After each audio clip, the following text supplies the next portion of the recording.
Is my daughter truly capable of making decisions? You said, Dad, I want to get married. I'm afraid I'll miss the train me chance. Or is she getting married just to escape home?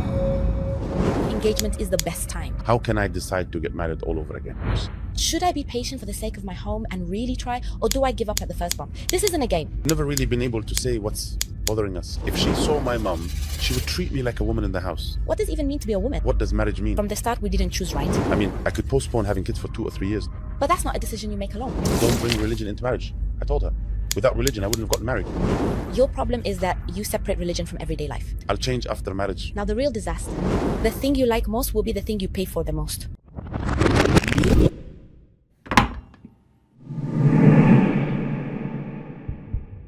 Our very special guest, Dr. Nermine El Behairy.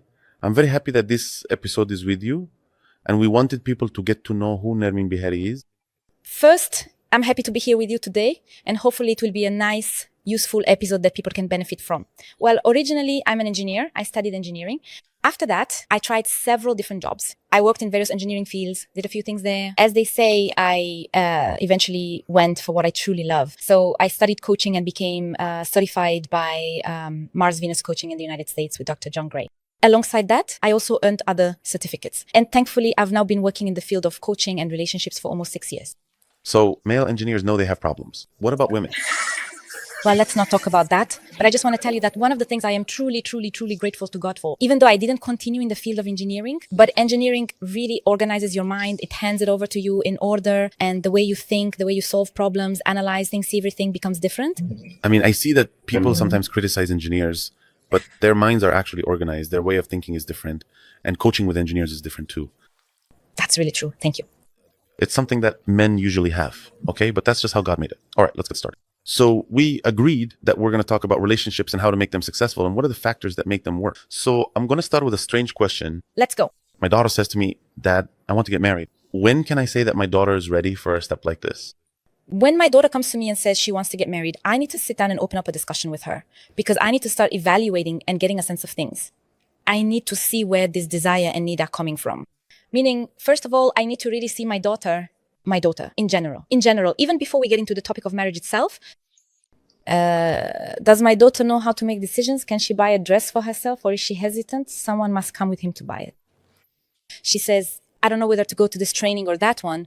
So if her friend is going, she goes too. I mean, to be more precise, does she have self-awareness? Does she know what she likes, what makes her comfortable? Can she choose and make decisions on her own? When I go to buy clothes, I say, oh no, I wear this, I wear that. Does she say, this suits me, this doesn't suit me? When I make friends, do I choose this friend because I have a certain way of thinking, a method for making decisions and choices? Or is my daughter, bless her, always relying on someone, always leaning on her friend, her mother, or someone else? She doesn't know how. That first, she knows how to make decisions and that her decisions have a basis. That I know myself, so I know on what basis I make decisions and choices. Because if I get stuck on small decisions, how will I make a life-changing one? For example, I don't even know if this dress suits me or not. So I ask the opinion of 20 different people. We could say, what suits me best? What suits me, what makes me comfortable by my values. I have a system now. I have a system in place. For example, I wear the hijab, so I choose loose clothing. Okay, I don't wear a hijab, so I choose a fit body. The clothes should suit my body, not just be whatever. Do you remember once back in the old days, like in the 90s? At that time, the Bermuda short style was trending. Okay, so a friend of mine saw a girl wearing Bermuda shorts and said she didn't choose what suits her body shape. Okay, she just chose what was fashionable. Okay. So the first thing is to know that my daughter is able to make decisions based on a moral and religious compass. Okay. Which aligns with our family values. Nice. And for another father, maybe he doesn't set a moral or religious reference, but he sees that his daughter knows what she wants.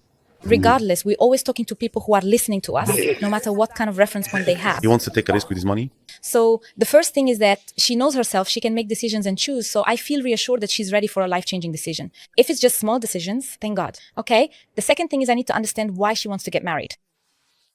I mean, what is her perspective on marriage in the first place? Is it that she just wants to be free, fall in love with someone, go out, go to the movies and travel? Is her idea of marriage just about fun, staying out late, no restrictions and no curfews? And when we feel like traveling, we just go, does she just talk about nice things? Or is she talking about family, partnership, wanting to be a mother, wanting a family? Basically, what is her perspective on the relationship? She wants to get married just to escape from her home. That was actually the next point. I mean, after I see her perspective, she's not going to tell you to your face that she wants to escape from her home. You have to ask her. But here, I'm basing this on the answers she starts to give me. I'll start to see whether she's coming, as we say, from a place of strong need and desire, moving from a position of strength to one of weakness. Meaning, is it a strong feeling like, oh, I really want this, I love our family so much, and I want to build a family of my own, so that I can also have my own family, and I'm happy this comes from a place of strength, and it means that her mother and I have succeeded in showing her a good past? Or did I sense in her words, even indirectly, that she wants to escape, as if she feels imprisoned here and is looking for freedom, as if she feels repressed here? I won't tell you, frankly, that I am running away from you.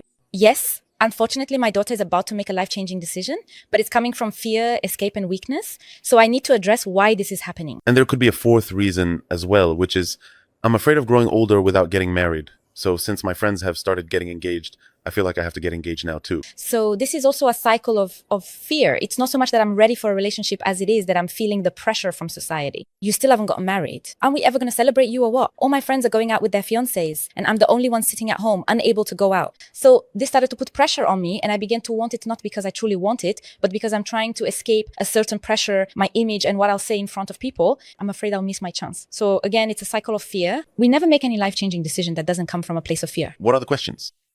I mean, I'm coming to you as a father and I'm asking you, I'm saying my daughter wants to get married and I don't know, I'm not reassured. Tell me a few questions I should start asking. Okay, so for those listening, they can start applying them. So the first thing I would ask is, why do you want to get married? Okay, let me answer you. That's the point. That really does exist in marriage. And you enjoy yourself, you will graduate, and what is available? No, it really is, please. People want to get married, I think. It's there. Okay. What else besides going out and having fun? You're going to live in... I want to have a baby. Great. And with that baby, what's expected of you? What are you going to do? Well, I used to change my little sister's diapers anyway. And I used to help you, Mom, when you were doing things. And I used to prepare the baby bottle for you. And I used to go out with you. And when you had to go to work, I would carry her with you. For example, when you used to sit and do something, I would carry her with you. So I am up to the responsibility. Bravo. So you're aware that a mother's role isn't just having a baby to play with. And it's not just about cuddling or dressing them up. There's responsibility, sacrifices, and giving involved. So I'm proud and happy that you're aware you'll take on this role and that you're ready for it. Well, I could postpone having a baby for 2 or 3 years. But that's not a decision you make alone, because your husband is part of it too. So when you're choosing, he must also agree with you that you will rent. This is a point to take into consideration. He agrees. No, let's continue the conversation. This is just a point we're saying, add this to your list as something to discuss with your fiancé. Because he might say, no, I have to make my parents happy. No, we have to have a child. We have to agree. It's not just my decision. This is something we both share. Good. Okay. So you started talking to him. What are the qualities that make you feel ready? Do you know what kind of man is suitable for you, at least initially? The qualities you're aware of that make you feel comfortable, that make you think, yes, I'll be at ease. And what are the things that are red lines for you, things you won't accept? He should be working in the same field. The one who comes along. Yeah, he should definitely have a good amount of money so that when we go out together and have fun, there will always be enough money for us. Yeah, what's it called again? Okay, he listens to us, and when we tell him something, he doesn't say no. So you're coming in saying, I want, but in return, what are you ready to give him? I'll be good to him. I mean, I'll cook for him. I won't make a fuss. And, I'll let him go out with his friends. No problem. So how much time do you think you need, in your opinion, in this relationship you're going to choose to carefully evaluate this person and really know if he's the right one? How will you judge or know that? Motherhood. Okay, I mean, if I find my daughter constantly discussing things with me and it seems like she has a vision, not just standing still, she's entered into a sense of motherhood, she's become aware of her duties and rights, then, at least, I can say that my daughter is ready, she has a perspective. Regardless, she'll never be completely ready. I mean, it's always like that. For example, let me give you an example. Someone going to give a lecture for the first time. He'd prepare himself, study, and get ready. But with each time, he gains more experience and his preparation improves, right? So when I see initial signs that indicate my daughter is ready to go to the experience set or sit with a suitor who comes to her to make a choice and to go through the process, and I know she's ready, she gains that through the engagement experience. On my part, I support her, her mother supports her, and she herself talks and discusses with us. And every now and then she'll see what she's missing. She'll think about what she hasn't considered yet. I need to pay attention to what. So every time she prepares more, and even after marriage, we keep learning, preparing, and growing all the time.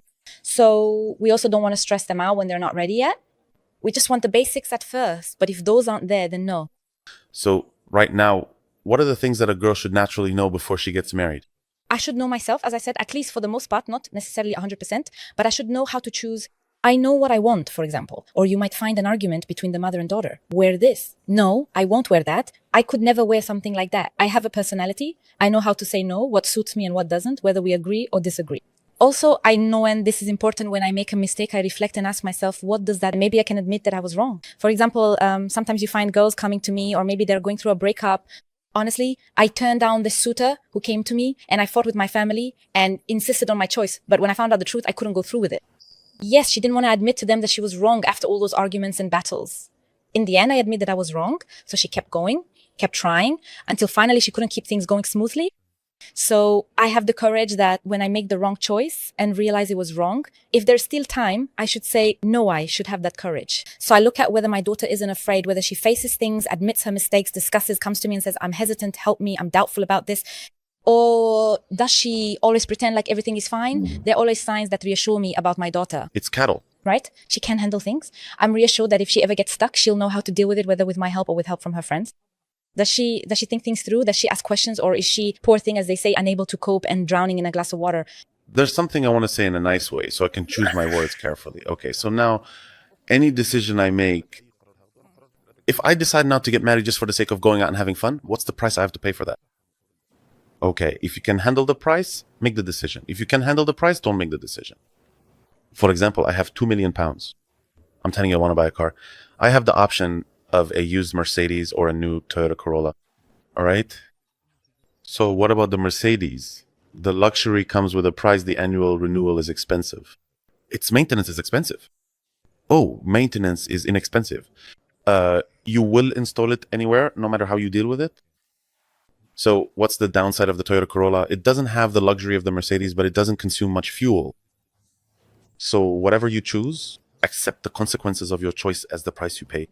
I say this in another way. I tell them the thing you like the most is the very thing you pay the highest price for.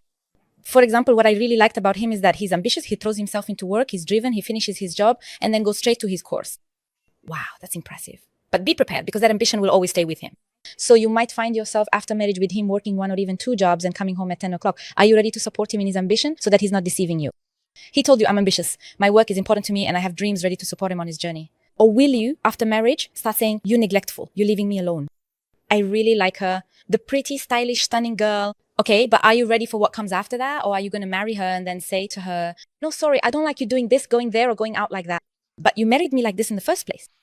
Sometimes wealth is even more tempting. There are women who will keep chasing after him just because he has money. So the thing that dazzles your eyes the most is usually the thing that comes with the highest price. So I ask myself, what is its price? And am I ready to pay it or not? That means she knows how to make decisions. Yes. And second, she has the flexibility to go back on a wrong decision. Third, she is prepared for the consequences of her decision. Exactly. She understands marriage comes with responsibility. It's not just about fun, going out or praying together. Real responsibilities involved. And there was a man once who just 2 days after getting married, is this what marriage is? Why don't we go out with our friends now? He got really bored. He just doesn't get it. Marriage, okay? Yes, he has a certain perspective. What does marriage even mean? Look, marriage is the most beautiful relationship God has created. Honestly, out of everything God created for men and women, I tell them this is a blessing and a gift. But we are the ones who don't know how to enjoy it. We're the ones who don't know how to enjoy this thing, and we're depriving ourselves because we make things harder on ourselves. So what does marriage mean? There's the ideal answer, and then there's the answer that's personal to each individual. If you want me to give you the ideal answer, or the so-called model answer, I'll tell you, it's a journey. Why are we here on earth? We're here on this earth, all of us. And as it says, and I did not create jinn and mankind except to worship me. You and I are here to worship God. Say, my prayer and my sacrifice are for God, Lord of the worlds. I work for God. I do everything for God. The best thing about marriage is that as we both go through our journey, this partnership is meant to make the journey easier for you. You go out into the jungle, you face challenges, and then you come back to find comfort. I am your home. You have your own challenges and your own jungle, and you come back to find comfort. I am another set of eyes for you when you stray from the path. I'm the closest one to you. I'm the one living with you. So my eyes see what you might not. So I become your eyes, don't I? You like a second eye for her. You notice and speak up. We support each other to become better versions of ourselves. We succeed in worship and in our relationship with God. We do our part on earth, enjoy life, and love each other. We also help each other carry the weight of the journey. It's not just that. We are the best teachers for each other. Everyone comes into marriage with their own background. No, in my family, we don't do it that way. No, in my parents' house, we do it like this. Take the good from your side and the good from hers and put them together. I don't have to be perfect. When my wife tries to teach me something better, I should be open to it. And the same goes for you. When your husband comes to you, welcome him. This is the best teacher, the very best. If we look at it this way, we'll find that life is beautiful. But the idea of rejection and criticism, you're criticizing me, how can you correct me? We're refusing to accept that God sent someone to help us become better. Why don't you want that? You have a mentor sitting right next to you, you have a teacher with you. You don't have to pay money for this. We have love among us. That's my perspective on the answer. If you want the ideal answer, I'll put it another way. I say that marriage fulfills needs that can only be met in a lawful way through marriage. Okay, I need housing, as you said. So the comfort I get from my father's embrace is different from my brother's, and both are different from my husband's embrace. Of course, sitting at night and talking with my mother or my sister is not the same as with a wife. And of course, when you give charity to your wife, even feeding her a bite is a good deed, and there is intimacy. One of the strongest sayings is the hadith. If a woman prays her 5 prayers, fasts her month, guards her chastity, and obeys her husband, she will enter paradise through any of its 8 gates she wishes. But the hardest act of worship among them is the 4th one, obedience, and we'll talk about that later. What I mean is that obedience mostly comes down to saying okay or yes.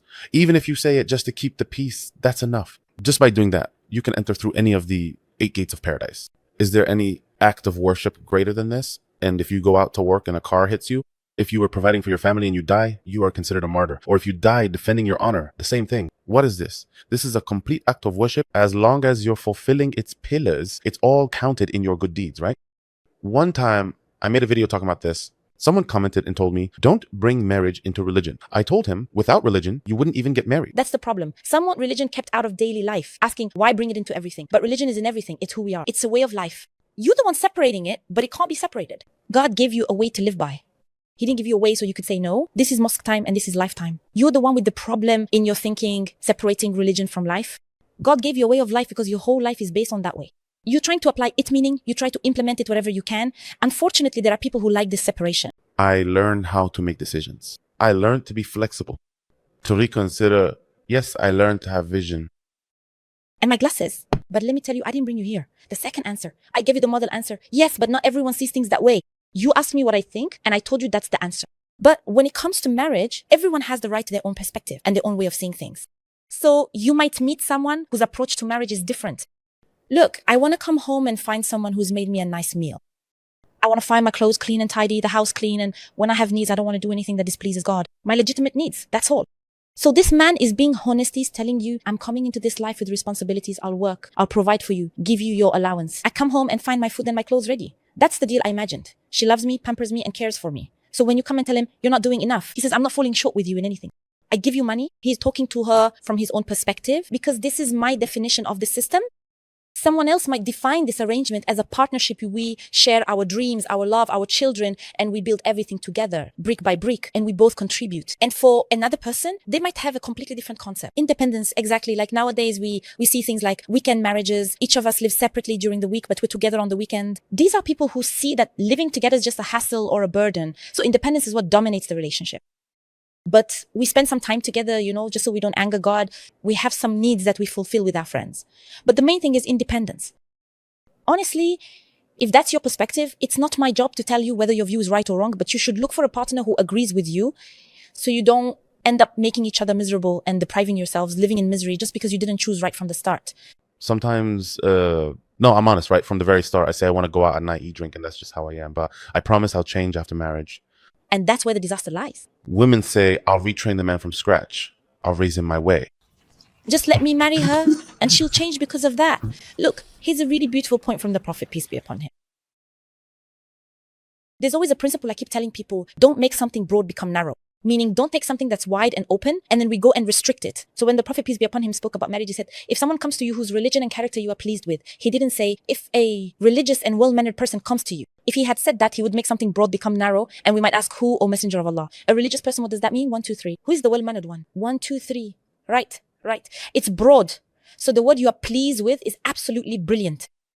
What I am pleased with isn't necessarily what you are pleased with in terms of the level of religiosity and character. My standard is different. Right? So it's as if he's telling you that you have to be satisfied with this version right now. In other words, it's a response to what you said. The idea of, yeah, I don't like this or that about her, but after marriage, I'll change her. You have to accept and be satisfied with the current version, even if it changes for the better later. We're all going to change anyway. This isn't the version for a lifetime. We're going to change after marriage anyway. But when I make the decision, I am satisfied with this version as it is. If she tells me, I won't change the way I dress, I won't quit my job. Or if he says, no, I will keep doing such and such, I will keep going out with my female friends, the ones you accepted before you accepted. Let's not go with the idea of, let's just get through the engagement and the wedding and then we'll talk about it later. No, I get engaged to and marry the person whose current version I am satisfied with. And after that, we leave it to God. And there's another important point here, like, I'm actually engaged to so-and-so. Yeah, so anyway, I get home from work at 7 and by 7:30, I'm already asleep. Yeah, but I promise her that after we get married, I'll stay up late. Okay, so what's the difference between now and after marriage? Give me some logic. I mean, right now, we might argue during the engagement, but for sure after marriage, I'll be calmer. Yeah. Whoever believes that has only themselves to blame. Yeah, so why should I tell my daughter not to believe it? Good, because I'll explain to her that there's something called habits. There's something called ideas. And there's something called the fact that my thoughts are what generate my actions. There are also habits that I've gotten used to. What's going to change if I intend to change this habit? Like going back to sleep, for example. What has changed in my thinking that would make me go and change this habit? And if my thoughts really have changed, why haven't I acted on it now? I mean, why am I waiting until after marriage to act? It doesn't make sense. The only thing I see that actually changes after marriage, yeah, that's what will change, which is she's not obligated to obey you while you're engaged. Okay. So someone said to me, excuse me, but while I'm engaged, she doesn't listen to me. Yeah. So how can I be sure that after marriage, she'll listen to me? Right now, she listens to her father and mother. Exactly. But that's it. I'm not her reference point. Exactly. Because sometimes we only look at what's right in front of us. For example, he wants to go out with her, but her father tells her to be back by 10 o'clock. So she keeps insisting, no, dad, and she doesn't listen to him. She just tells him anything to get her way. And you're happy about the extra hour you got to spend with the girl you love. But you didn't notice that she didn't respect her father's word and lied to him, and she'll do the exact same thing to you. She's not going to stop doing that if something's wrong. But it's like, I want to go to my mom. Okay, never mind. Let's just sit together for a little while. Then you can go back and spend the whole day there. The behavior is obvious, just like how their sleep habits are obvious. So if you're okay with it, then congratulations. If you're not, then they should change it and talk about it and discuss it now. So I don't come later and say, that's it, I'll set my own rules and system, because that's not right. You're just making things difficult for yourselves. Now the picture is clear, and she needs to know that her own perspective is what shapes how marriage looks. Okay, how can I help her discover that this is the freshness she needs, that it's hers as a person? Look, some things only come through trial and error. Life is an experiment. Right now, I might be convinced that this is my way of thinking and I believe in it. Even when you come and tell me, by God, my love, this is such and such, I say, no, I'm sorry, Dad. This is what I'm convinced of. Experience is what will show her whether I'm right or not. Meaning I felt comfortable when, like now, I said, I'll choose a person with these qualities. My perspective on marriage is such and such. I set my criteria. I started the engagement. All right, so now we're talking. How do I feel? Comfortable, reassured, happy. No, I kept saying things, but through experience, I discovered that I'm not. Because keep in mind, not everything I like is actually suitable for me. Not everything I love. Like I might really, really like a dress and buy it while I'm standing there. Wow, I'm convinced. But when I try it on and go out wearing it, I find myself feeling suffocated the whole time I'm out. So I discovered through experience, what's this? It wasn't about the dress experience. I was talking about shoes. Like you wear the shoes that make you comfortable. That's it. It's just an experience. That's all. Yeah. So engagement, then breaking it off. Engagement, then breaking it off. Engagement or marriage, then divorce. How do we reduce that? Yeah, let's reduce it. What is it? Look, unfortunately, one of the mistakes we make in our culture is that once the groom seems good, his family is nice, we've asked about them and they're good, that's it. We read the Fatiha, we get the engagement ring, and the next day we go buy the tiles, get the apartment, furnish it, and do everything. So you find that instead of people focusing on getting to know each other, they get busy with other things. All our conversations end up being about the apartment, the finishing, the wedding, the dowry, and where we'll travel. So the whole experience doesn't get the time it needs for us to really see things clearly. So this means, guys, just because we agreed, exchanged engagement rings, sent out invitations and all that, it doesn't mean that tomorrow I'll bring the apartment and get everything ready in a rush. We're still in the phase of deciding whether it's a yes or a no. They sit together. And what I'm saying is, instead of the engagement being just about love, don't let it pass by without purpose. Ask questions. Ask questions. And it's absolutely essential that the families get involved, invite them over to our house often, visit their house frequently, travel with them. Let's go on a summer vacation together. Let's do Umrah together. Let's travel for a holiday together. Because you're not just marrying your daughter to a man, you're marrying her into a family. If I manage to put on a mask, someone else in the family might not be able to. If today he manages to hide something, maybe his mother won't be able to hide it. Maybe his father, or when I see how this household operates. That gives me information. I might notice that the mother is the dominant one and the man has no say. I see that the sisters are very difficult. They're girls and very involved with each other. And none of the family members are setting boundaries for them and he's not doing it either. Well, that could be dangerous.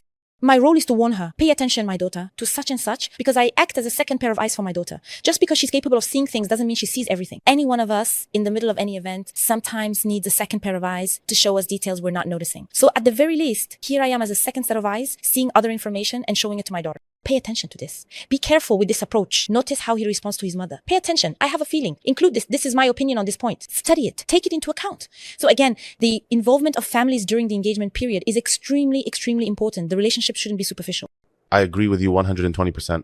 Well, thank God. Okay, let me ask you a question that I often get. What if I'm a good person, but my mother is controlling? And I've dealt with that. Why are you holding that against me?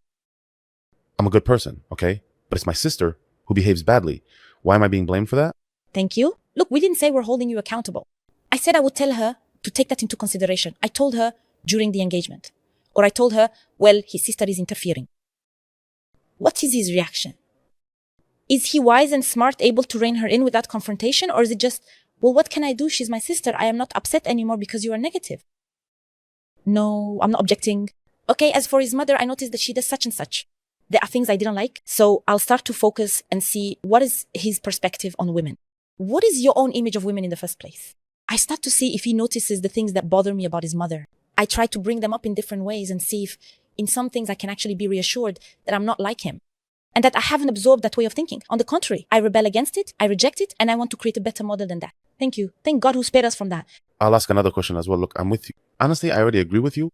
Yes, tell me exactly what people are saying. Let's answer the people. People know how to pretend during the engagement period. That's why we said the engagement period needs to take its time. Let's not get distracted, everyone, by the apartment and the finishing touches. We should give more time for interaction. If someone pretends again, believe me, someone in the family will slip up. That's why I told you someone will make a mistake. If every time I come to visit you, yes, mom, how are you doing? No, wait a minute. But when I come and sit at your house for 4 or 5 hours, at some point you'll slip up. One time you'll give a bad look, another time you make a mistake. It has to happen. Because in addition to that, what else are we doing? Our istikhara is ongoing. So on one hand, I'm telling God that I'm doing my part. I'm taking the necessary steps, studying, thinking things through, being cautious, gathering information, and asking about people. And on the other hand, every day I pray istikhara and ask God to show me signs. So the signs will come. So am I supposed to judge him for one mistake? I mean, he's good to his mother, but once he lost his temper. So I take that into consideration and see if it happens again after 3 months or after the coming week. And also, what about anger? After all, we're not angels. We're human. Any one of us can suddenly lose our temper anywhere. That doesn't mean there's a difference between someone who is generally respectful but made a slip, a mistake. But where does that mistake lead him? Did he just call her mom, or did he speak to her in a disrespectful way, or did he belittle her? Is he one of those people who looks down on women, saying things like, no woman can tell me what to do? Since I was young, I would say my father, not my mother. So I started to sense in your thoughts that you have a condescending attitude. You even refuse to let your mom say no, just like with your mom exactly. I mean, that's your mom. There are men like that, by the way. They think, no, I only take orders from my father, not my mother. It's just a title, but not really my mother. He still, even now, sees my mother as his wife. Yes, unfortunately, these types of people do exist. So I have to understand whether he has respect for women. So when he got angry here, it was because, as we say, he backtracked on an excuse. So you decide. I mean, I have a mind that can analyze things. I don't like people who are quick to judge or act immediately, whether he did it or not. Life isn't like that. We're saying this is a period of getting to know each other, so you should understand. I could talk to him and say, by the way, I was upset that you tried to please your mother. Today, you got angry when I was going to tell you to make your mother happy. What would he say to me today? Mom, don't interfere between me and her, and don't let anyone post me. I don't like that. Or maybe he'll say, yeah, actually, I knew I was being rude. No, maybe he'll say, that's just how I am. I get angry with her, but then I go back, kiss her head, and spoil her because she's kind. That's it. That's how things are for them. And he also reflects on his own reactions. When I tell you that you did something, you give me an indication. Are you being stubborn? Are you apologizing? She will understand and accept it at that time. I'm not telling you to leave. I'm saying I should ask myself, am I okay with this or not? Naturally, can I handle this or not? Exactly. What I'm saying is, the good things you see during the engagement will decrease a bit after marriage. Okay? I mean, that's normal. The sweetness of the beginning is natural. Just like the excitement of getting my first phone that I've wanted for so long. So little by little, the bad things will increase a bit. For example, when he used to get angry, he would hit his hand on the steering wheel after marriage. That will happen more often. So what do you think about that? People always tell me that engagement is the best period and that love fades and disappears after marriage. Honestly, real love actually starts after marriage. It didn't even exist before marriage. It begins after marriage. I compare it, you know what, to, you know when you say a dish is super sweet, like loaded with sugar, but under that umbrella of sweetness, there's so much more, like chocolate with its own flavor, a piece of cake with its own taste, honey, fruit, there's a lot going on. So I tell him, maybe before marriage, the taste and flavor of love and the whole feeling had a certain taste, but after marriage, it's different. And that's the real challenge that people can't see, that your skill lies in this. To sense it, not to get upset, and not to confine love to just one thing, like saying, if you loved me, you would have done this for me. If you loved me, you would have. No, don't get upset, be open-minded. She's offering you so many things that are full of love, but you're the one zooming in on just one aspect and vice versa. So I started training myself today when he called me and said, should I bring you some bread on my way home? That's love. That's a flavor of love, feel it. Today when you call me at the supermarket, I will bring you what you like.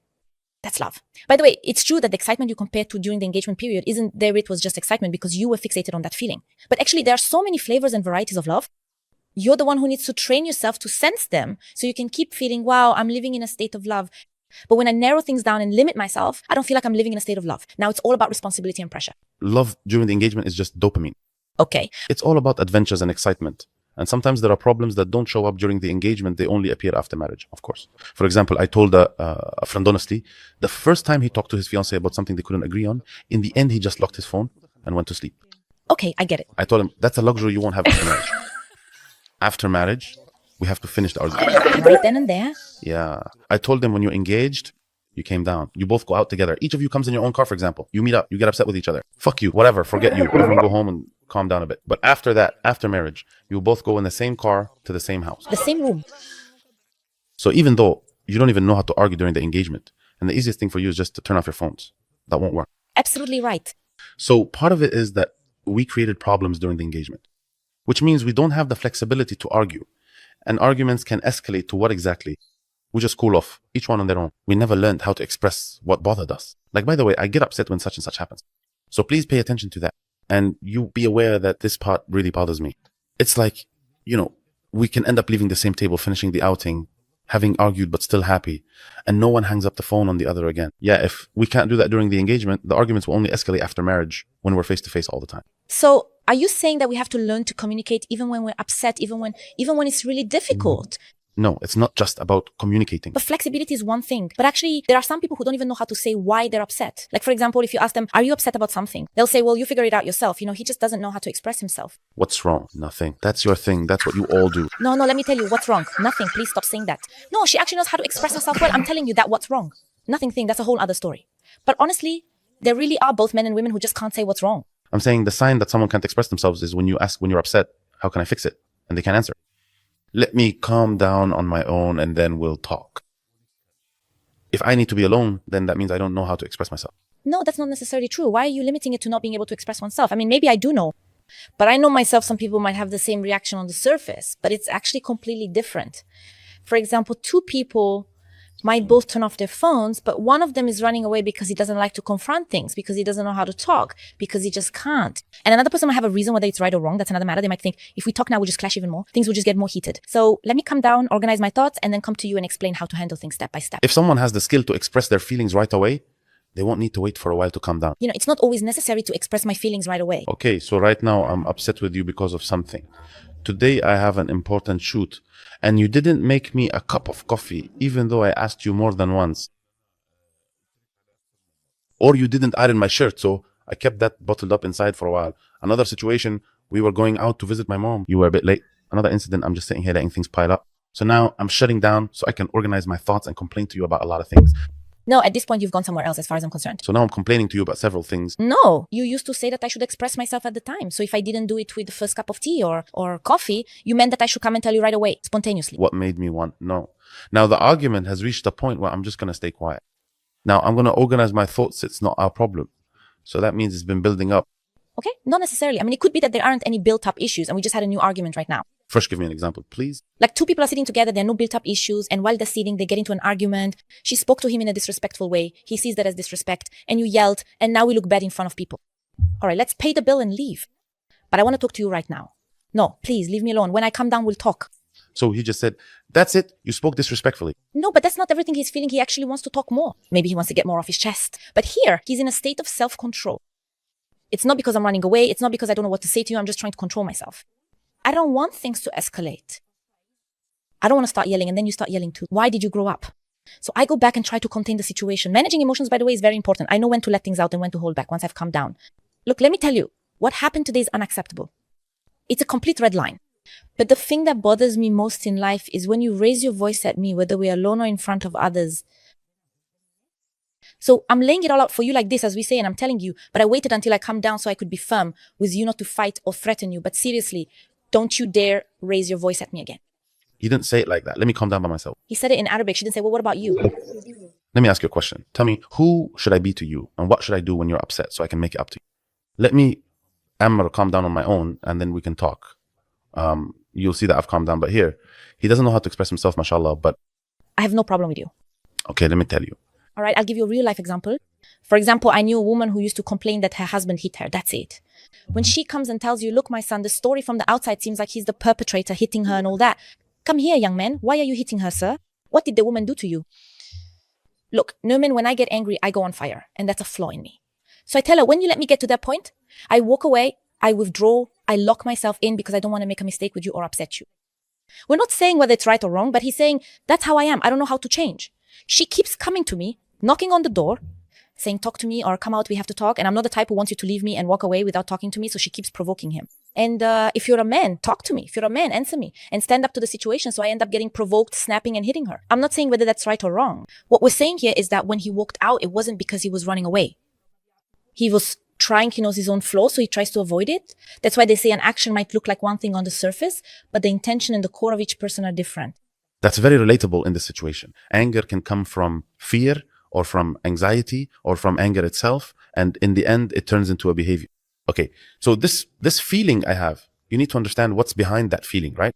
For example, right now, I'm really angry with you at the restaurant because you crossed an important value of mine, which is self-respect. So I have anger as a feeling, and I understand that, and I know where it's coming from. So I'll tell you, while we're at the restaurant, I don't like anyone raising their voice at me.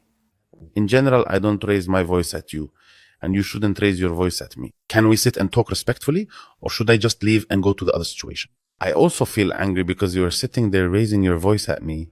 So now I've taken this issue aside. She felt that her value, like, why aren't you respecting me? And you withdrew. So now she's coming at you with her own anger too. Come on, confront me right now. And we have to resolve her anger here. If she understood that her anger was because her value or sense of being respected was violated, and he sees his anger as being because she took his phone, so she crossed his personal boundaries, whatever they may be. So now I understand my own feelings. By the way, what you're doing right now is hurting me, and I can't deal with things this way. And she tells him, and you're hurting me too. Isn't it true that as long as we talk and the other person responds, things work out? Life is good, you know? He told her, right now, What you're saying is really wonderful for someone who is self-aware. I mean, you are aware, you have the knowledge for someone who is aware and has self-control. But that's why I'm telling you, when we do this in certain situations, someone who hears us might have the ability to manage and control themselves, to be firm and speak up while someone else is still working on it and doesn't have that muscle yet. So their choice might be to run away. I mean, it could be to escape or to withdraw. He might see that as the best choice at that moment, according to his own awareness, not in an absolute sense. So of course you're saying that's the ideal, that I was able to control myself and tell her right then and be like that. Just imagine he's telling her, I have this anger, this is anger. Who are you, Mr. Angry? So in the same way, she's actually increasing his agitation. And it's the same with you when you tell him, I feel angry because you didn't respect me in that particular situation. And that diminished the respect we have for each other, or it shook my trust in you, or whatever it is. He reacts like, why are you being so open about it? It's not a big deal. Just let it go. So both of them need to be okay with this openness. Otherwise, both of them are just lost. When one person is self-aware and the other isn't, you find that this gap creates strange problems. All right, so we've all agreed on that. Then is that correct? The journey that started with our choice? Yes. Our choice, the choice of families. And our question was, why are you holding me accountable for my family? Wasn't that it? Right, we gave examples. Like his father, for instance, upsetting his mother. But now he sees that as normal, which means there's a disaster. Okay, he has some distant signs of being short-tempered. That's also a disaster because he has a repeated image that he hasn't broken out of. So I might get triggered by something and find him acting out that same scenario. So when it comes to families, we agreed that choosing the family is even more important. When I did it completely, exactly, the family is everything. I made a video about divorce and said that after a man gets divorced, if his family doesn't support him financially, he should look for someone to help him and stand up for him. It's a shame. This is your own son, your own flesh and blood. In all the comments, it was his family who were against him. It's his family who are doing this. So in the end, we've realized that the family is what's really important in the equation, right? So don't tell me he's different from his family. There is no time for problems in the end. Who do we turn to, even in the Quranic verse? An arbitrator from his family and an arbitrator from her family. But if his family doesn't have wise people and her family doesn't have wise people, that's it. It's over. It's ruined. It's ruined. So now we've clearly understood that she should pay close attention to the families and their behavior.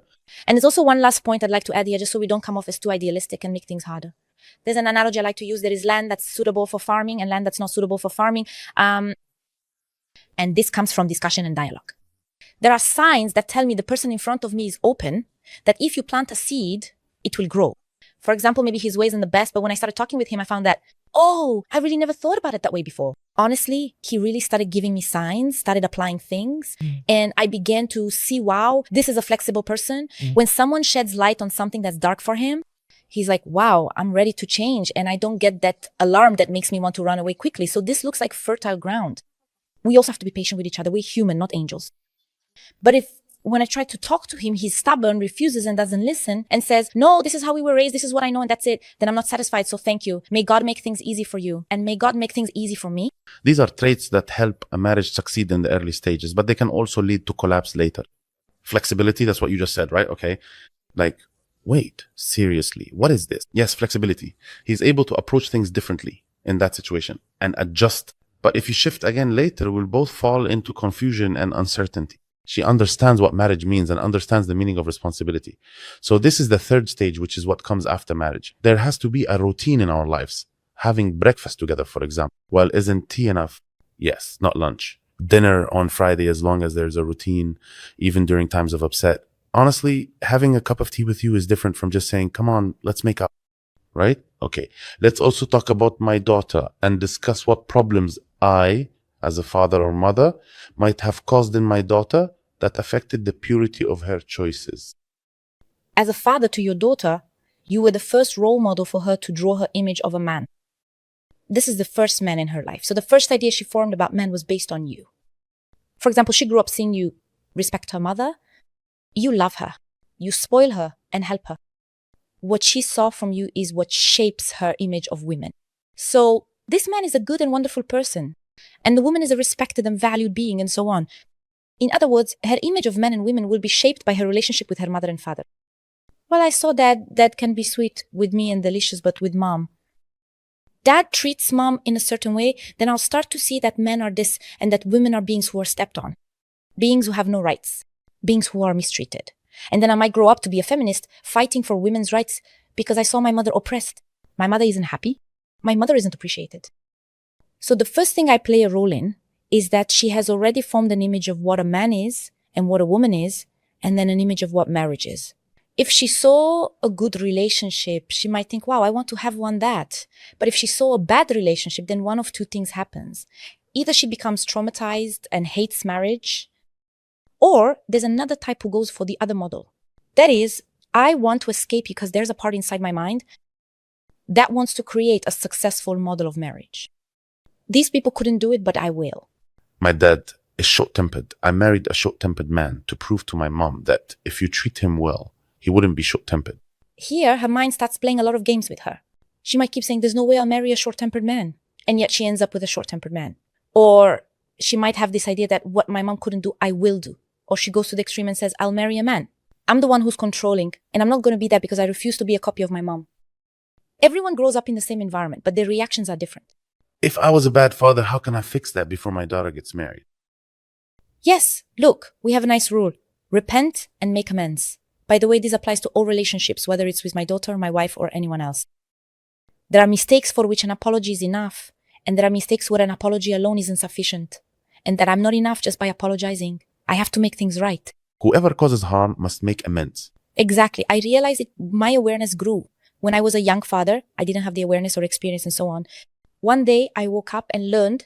I realized I needed to bring my daughter and start a warm conversation. Look, my daughter, I'm sorry. I realized that I made mistakes. I have to admit it to her with complete clarity. I wasn't a good husband, and I know that I wronged your mother in such and such ways. But now I've changed, and now your mother is precious to me. I hold her in high regard, and I do things for her. And one of my mistakes was that I used to see women in that way until I got closer to God. I learned from the Sunnah and from your Prophet. On the contrary, I need to show her that my thinking has changed and where I was and where I am now, so that she can respect me. Let me give an example. I was married to their mother, yes, and I oppressed her until she died. Yes. After she died, I decided to repent and make things right.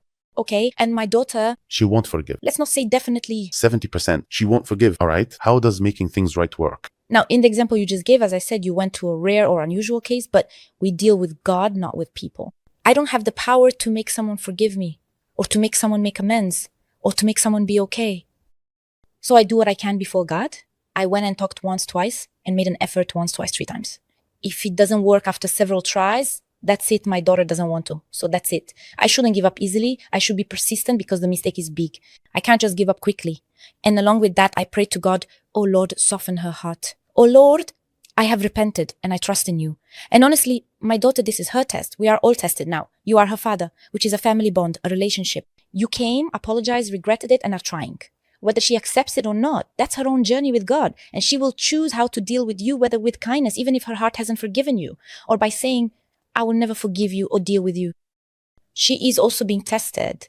We can't control 100% what the other person is going to do. As a father, if you don't feel your role, you've been making mistakes for 20 years. It's not, she'll be pleased with you instantly. Exactly, guys. We're not robots. We're not robots. That's why I'm telling you, when the mistake is big, I have to understand that it takes patience to fix it. For example, a man who has neglected his wife for 20 years and has been having affairs, suddenly I repented to God. That's it. Stop making things difficult for me. It's not the button you can press to skip over 20 years. So overnight, everything is supposed to be fine for her? No, everyone, we need to be patient. Every mistake has a price. As a father, first of all, for her, I have a strong influence, yes. And since she takes her model of marriage from May, talked about this in a video, and said that pampering and these gestures are femininity. So if she sees her mother behaving as a woman at home, she will automatically be that.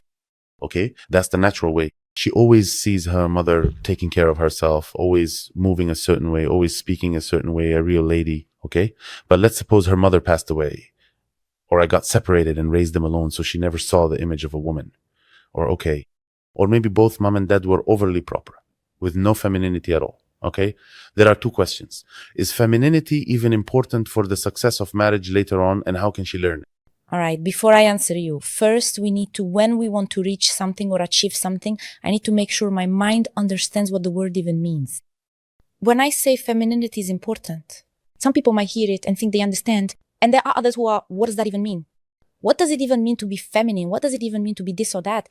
In our lives, we always need a model. If I don't have one, I need to find a model. Where do I get this model from? This model has to come from a reference I trust.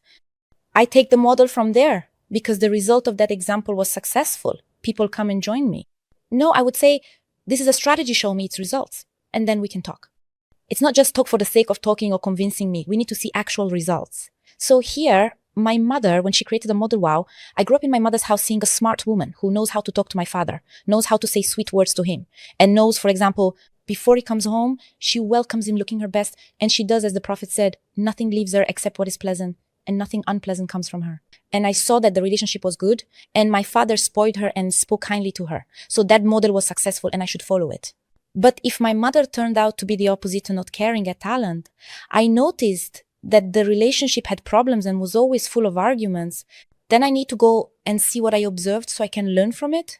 That model that I saw in front of me was not successful. What was it about my mother's way? She wasn't just passive, she would respond, and there was a sense of rivalry. My mother didn't care about her appearance. She was always focused on us, but not on my father. And I would always hear my father say to her, yes, your children stay with your children, you're not paying attention to me. So these are phrases that stuck with me, and I need to note them down and go read about them. We have the key, read. The first command is to read and gain knowledge. So I should go learn and see what relationships are, and then go back to ourselves and see what the model is.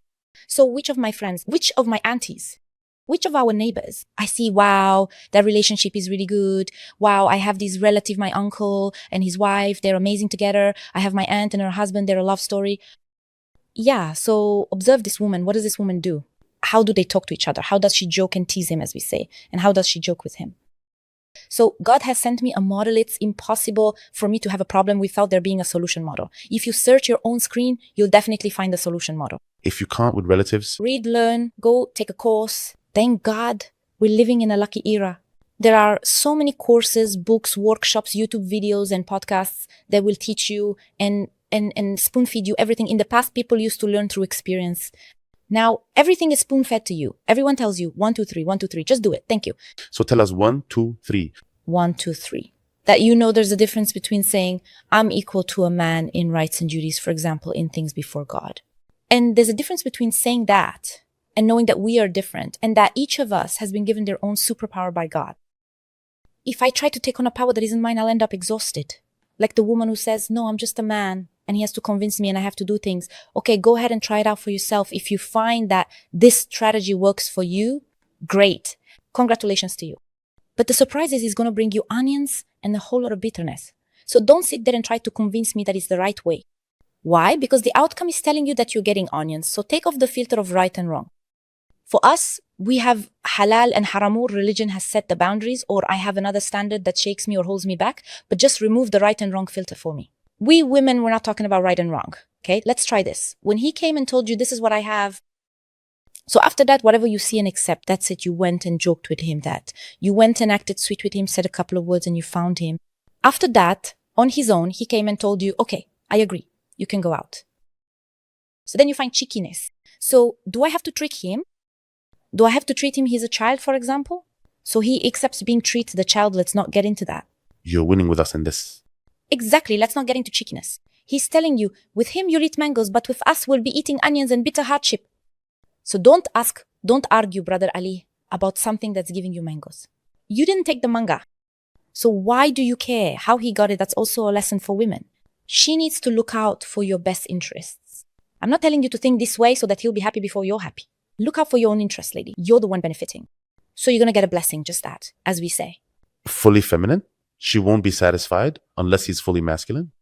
That's a statement when I hear it.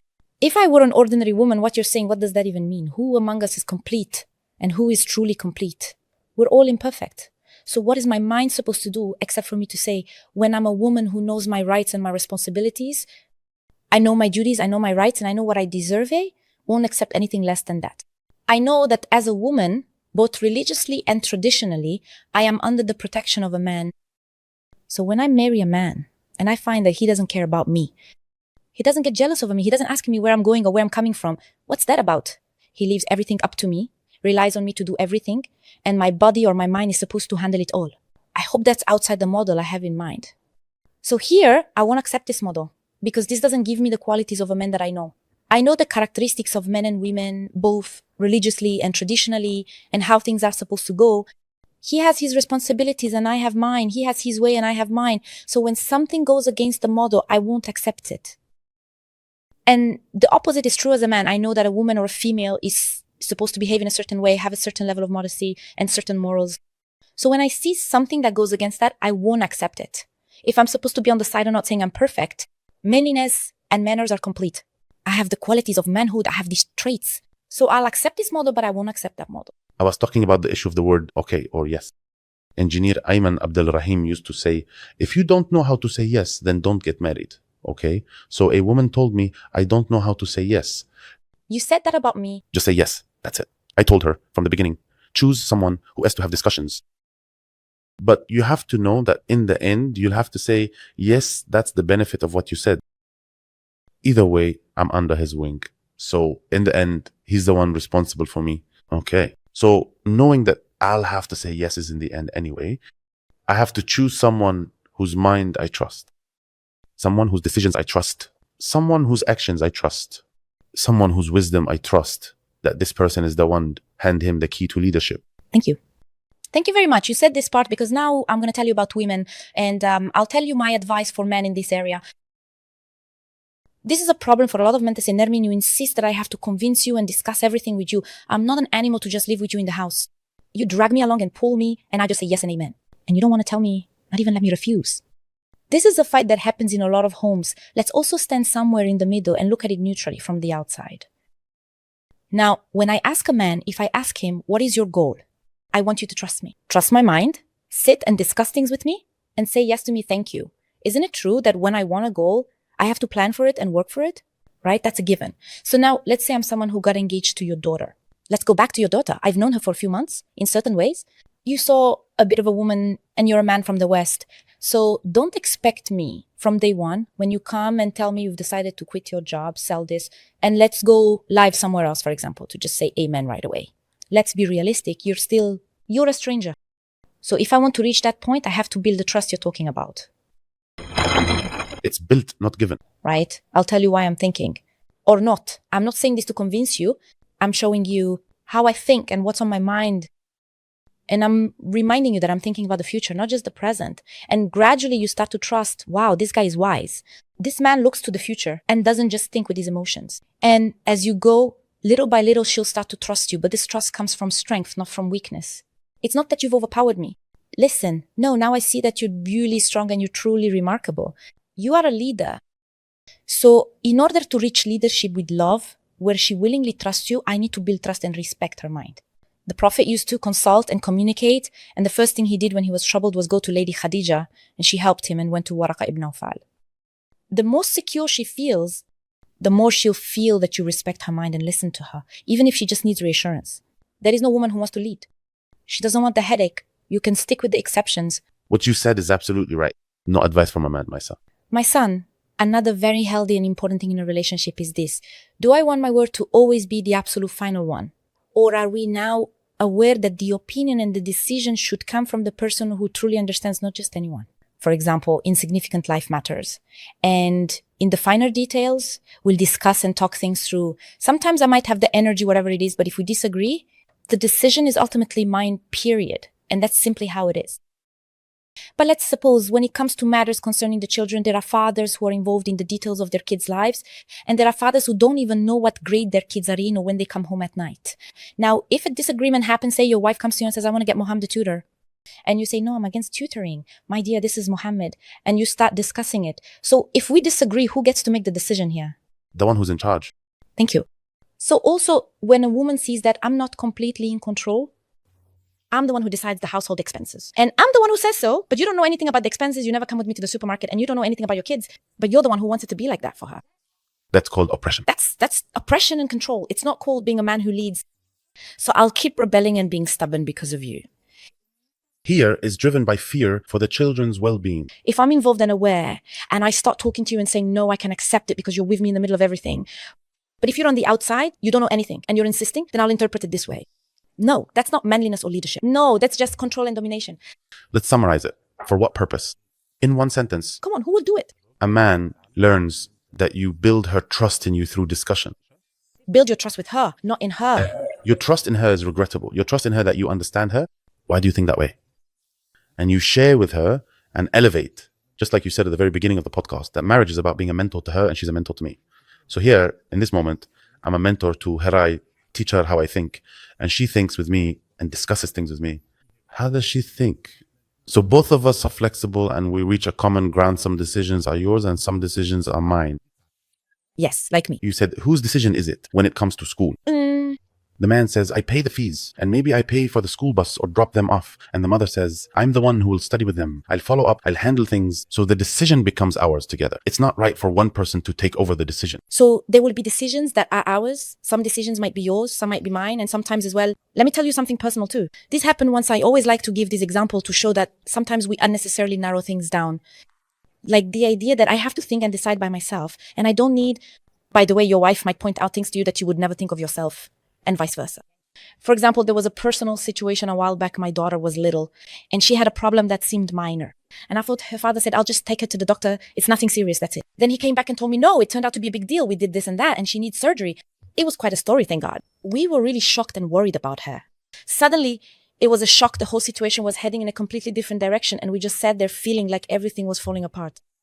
So he started thinking, what should we do? His mind was focused on the logistics and the surgery. He was thinking about the doctor, about this and that, feeling anxious about how things would go, while my mind was focused on our daughter's emotional state. I was thinking about how she would feel after the surgery, wondering if she would be able to talk to her friends. I thought about decorating her whole room for her when she got out, but then he looked at me and said, this really isn't the time for your romantic ideas and all that stuff.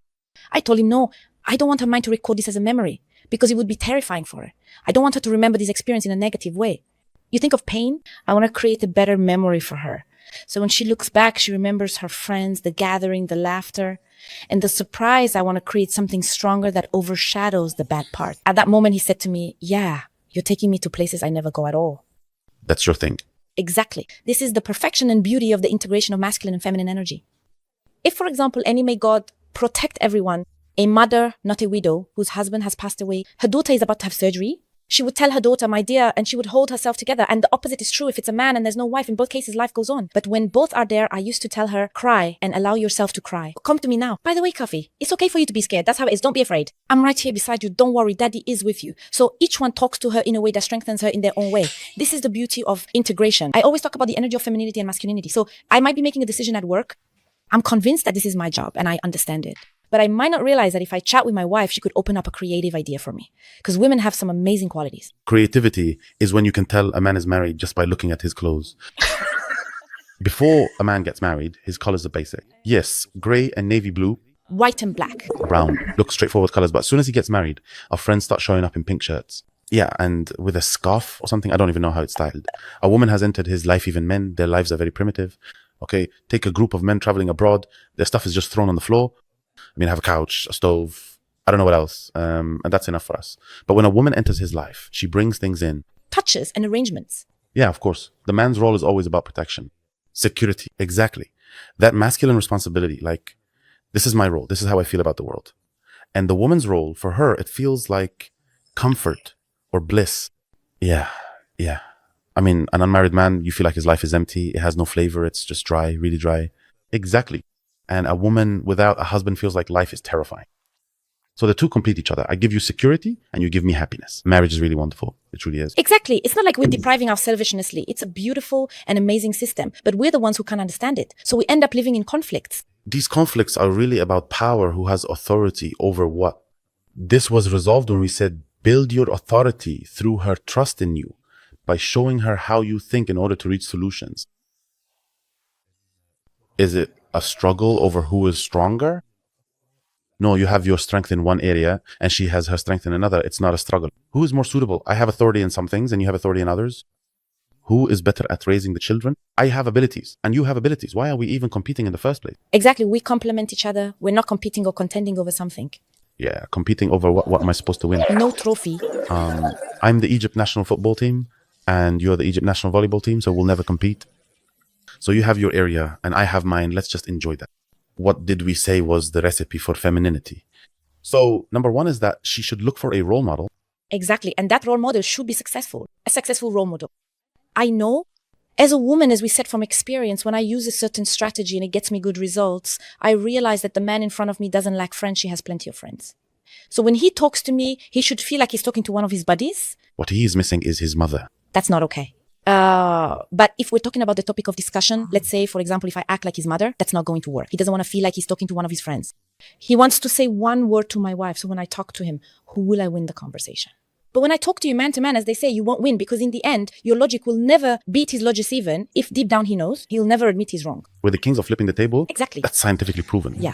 So he's not going to admit he's wrong and he won't confess. Seriously, what kind of logic is that? He's not going to do that. You're just wasting your energy. I mean, you're just burning fuel for nothing. And the male environment is a competitive one. If you try to do that, I'll do 3 times as much, exactly the same way. The third thing we say is that our prophet taught us that a man needs to see goodness from you and smell it from you. This is something that suits his nature, as we say. As women, we want our ears to hear nice words. But we always say that a man wants his eyes to see something beautiful. So you have to provide that. Marriage clothes, long-sleeved galabayas.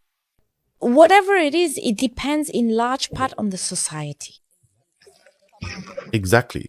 She thinks that this is in fact appropriate. In that video I told you about, the one about the robe, someone commented, I'm a doctor. She said, if he wants someone to pamper him, he should marry a dancer. Okay. Respond to that. No, look, let's first address the point that I'm supposed to be in a social environment. I see, as we say, every environment is different. In some environments, that galabiya might be considered something very daring. In another environment, maybe not, God knows. Exactly. I understand what you mean. I get it. So first we need to see where we are and start from there. I need to be aware and ask the people of knowledge if you do not know. I'm still just a young girl, so it's natural that I don't have experience. Of course, as we say, I'm a pure girl. So since I'm about to enter a new stage, I have to ask someone who has gone through it before me. So who is married? My older sister? Or maybe my aunt or my friend, because I'm shy with my mom. My aunt and I are close. Younger. A successful example. So what exactly am I supposed to do? How am I supposed to dress? How should I take care of myself? What does a man like? So here I'm getting information from a source I trust. And this source puts me on the right track, like pay attention, men are like this, or maybe this girl at first. By the way, for her, this man is still a stranger. So she can't imagine what you're saying. Like, what do you mean I could wear this? What do you mean as long as I have my modesty? But everything comes with a price. I'm not going to marry someone just because I say I want a well-mannered girl who has modesty. But I also want her to, no, I can't. I'll come up. No, it's not possible. So here too, there needs to be patience and a part to play. The husband might understand that he will teach and ask. Because I chose to marry a respectable, well-mannered woman who has modesty. Maybe her mind hasn't grasped certain things, yet these things are too big to comprehend all at once. So in this part, this is a journey that involves security. It involves love. And when a woman feels reassured by her husband and loves him, that's either body feels free and safe. But as long as she doesn't feel secure, her body shuts down and closes off. So no matter how full her wardrobe is of beautiful clothes, she won't feel the desire to dress up. On the contrary, I want to close myself off. I don't want him to see me looking beautiful. I don't want him to come near me. So part of it is that the husband actually helps the wife in this area. The more she feels secure with you, the more she'll feel okay. I agree with you. That's true for most people. But for some, no, I think that's wrong. So the doctor, if I'm a doctor, should he go marry a belly dancer? Okay. No, that's not right. And there was another woman who wrote a comment that was on a whole other level, okay? And she's saying like, am I supposed to act cute with my husband? She has this whole concept of modesty, you know, the kind where she even wears hijab at home. All right, let's talk about these people. When I interact with them, what do I say to them? Guys, as I told you before, I'm originally an engineer. Show me your way of thinking. Show me the strategies of your approach. What have your ideas led you to? Honestly, I've dealt with this. No, I'm a doctor and there's a certain level of conversation and behavior between us. And these are my ideas. Honestly, your husband is happy and tells you I'm the happiest man in the world and there's nothing missing between you. Let him be happy with his happiness. But you're doing this and your husband keeps shouting and calling for help. I'm not happy. I have needs that you're not fulfilling. I need 1, 2, 3 from you and you're not meeting them. So what I'm doing isn't getting me any results.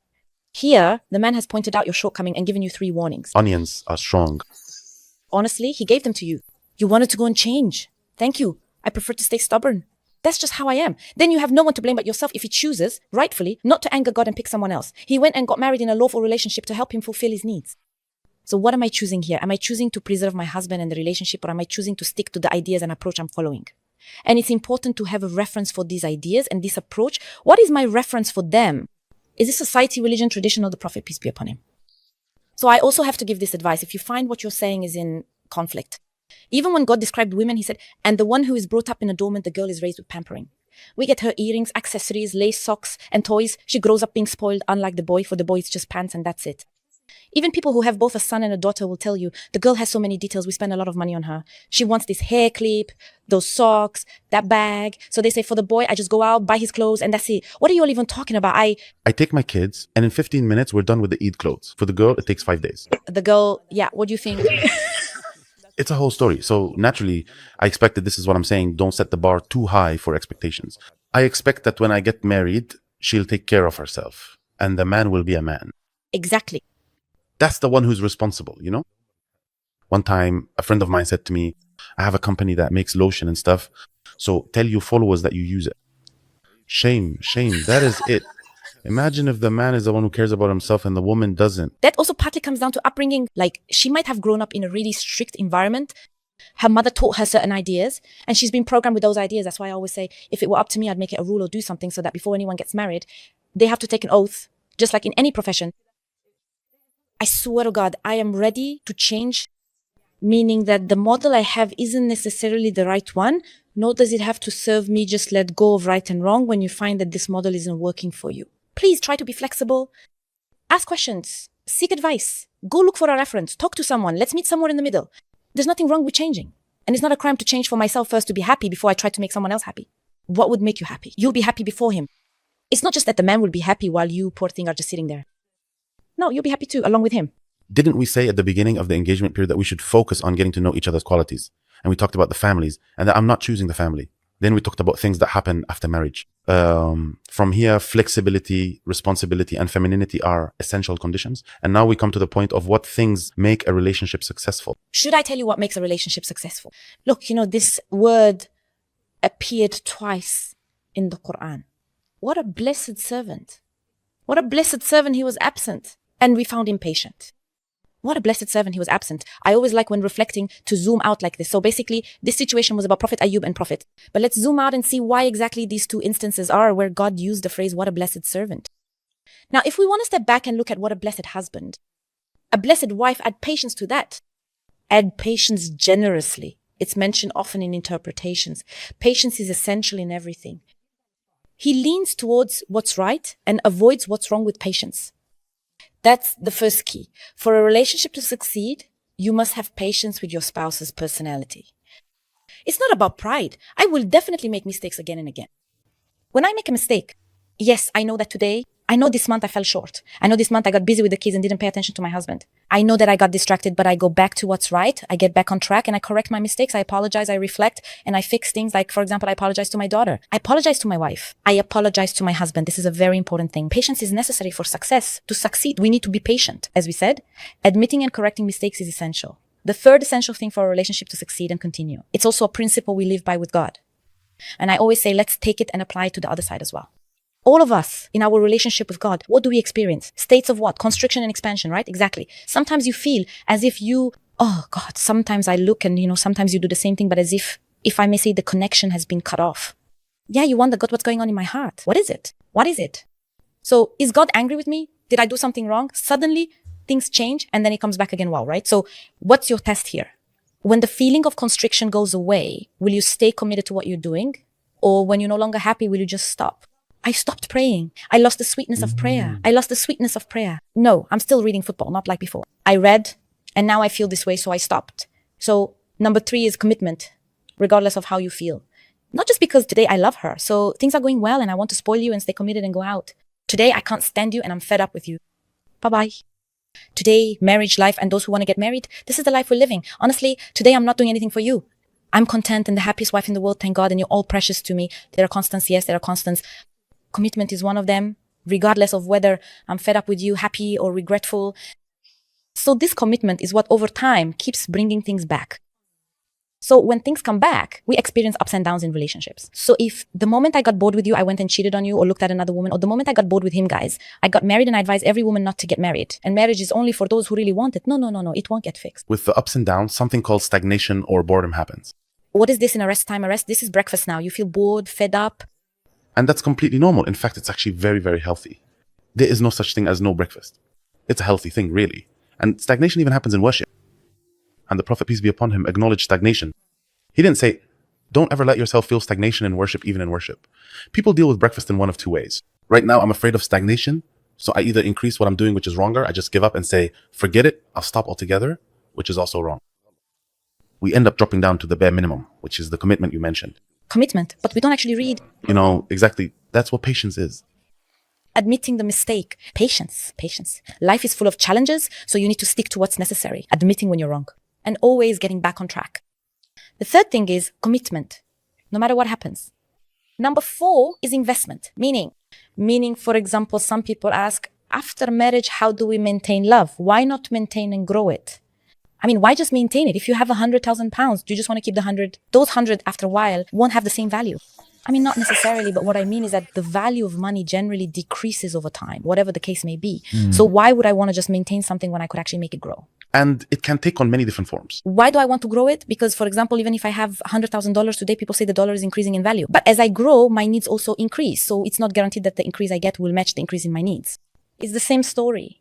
As we grow in a relationship, the challenges grow and the waves we face get bigger. So if I'm not planting and investing in what can withstand that, of course we'll fall. So on one hand, I'm aware that life isn't all rosy and we experience that together. We face challenges. So there has to be a balance that both of us are building and an investment in the relationship. I'm putting credit with you and you're putting credit with me, and we're growing our love so that no matter how much the challenges increase, we're able to stand strong. But if we just keep holding on to the little bit we started with and just protect that while the challenges keep getting bigger, we won't be able to handle it. Patience or repentance. We admit our mistakes. Yes, exactly. And we admit our mistakes. Commitment, whether things are lukewarm or there are feelings, and investment. An investment. What else? What else can we say about healthy relationships? Let me tell you about something. There's a point where it seems like every relationship has a basic fight or disagreement.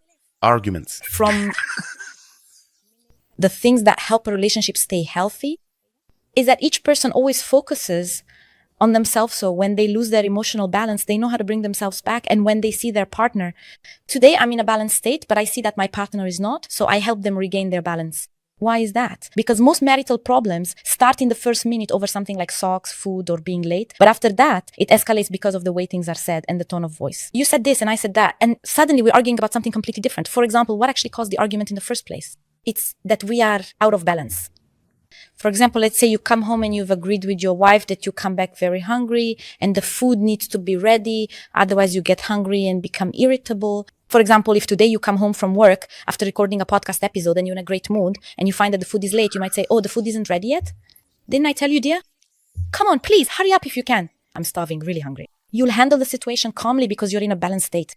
But if you come home already having a problem, your mind is overwhelmed with 100,000 things and you can't even stand yourself, and then she happens to be late, I don't understand what's so hard about what I'm saying, that I come home and find the food isn't ready. But because I'm not in a balanced state right now. So what I was going to tell you is when he says he expresses himself in a certain way, I could have expressed it like this, but no, I expressed it like that, or the opposite. I might be very calm and then go tell your wife, but she's out of balance. What do you want me to do? Split myself in two for you? I've been with your kids all day. They've been driving me crazy. And you tell me I didn't say anything to you, woman. I'm just telling you, bear witness. I'm doing my best.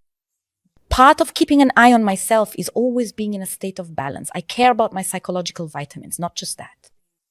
And I keep an eye on the balance of my life. Yeah, this man has really been pushing himself lately. What's going on? No, my wife, this woman, she's going to leave us. Your mother's going to leave us. Now, come on, we're about to enter some days. Just brace yourself. We're heading into some days like that. Honestly, this is one of the things that a lot of people don't pay attention to.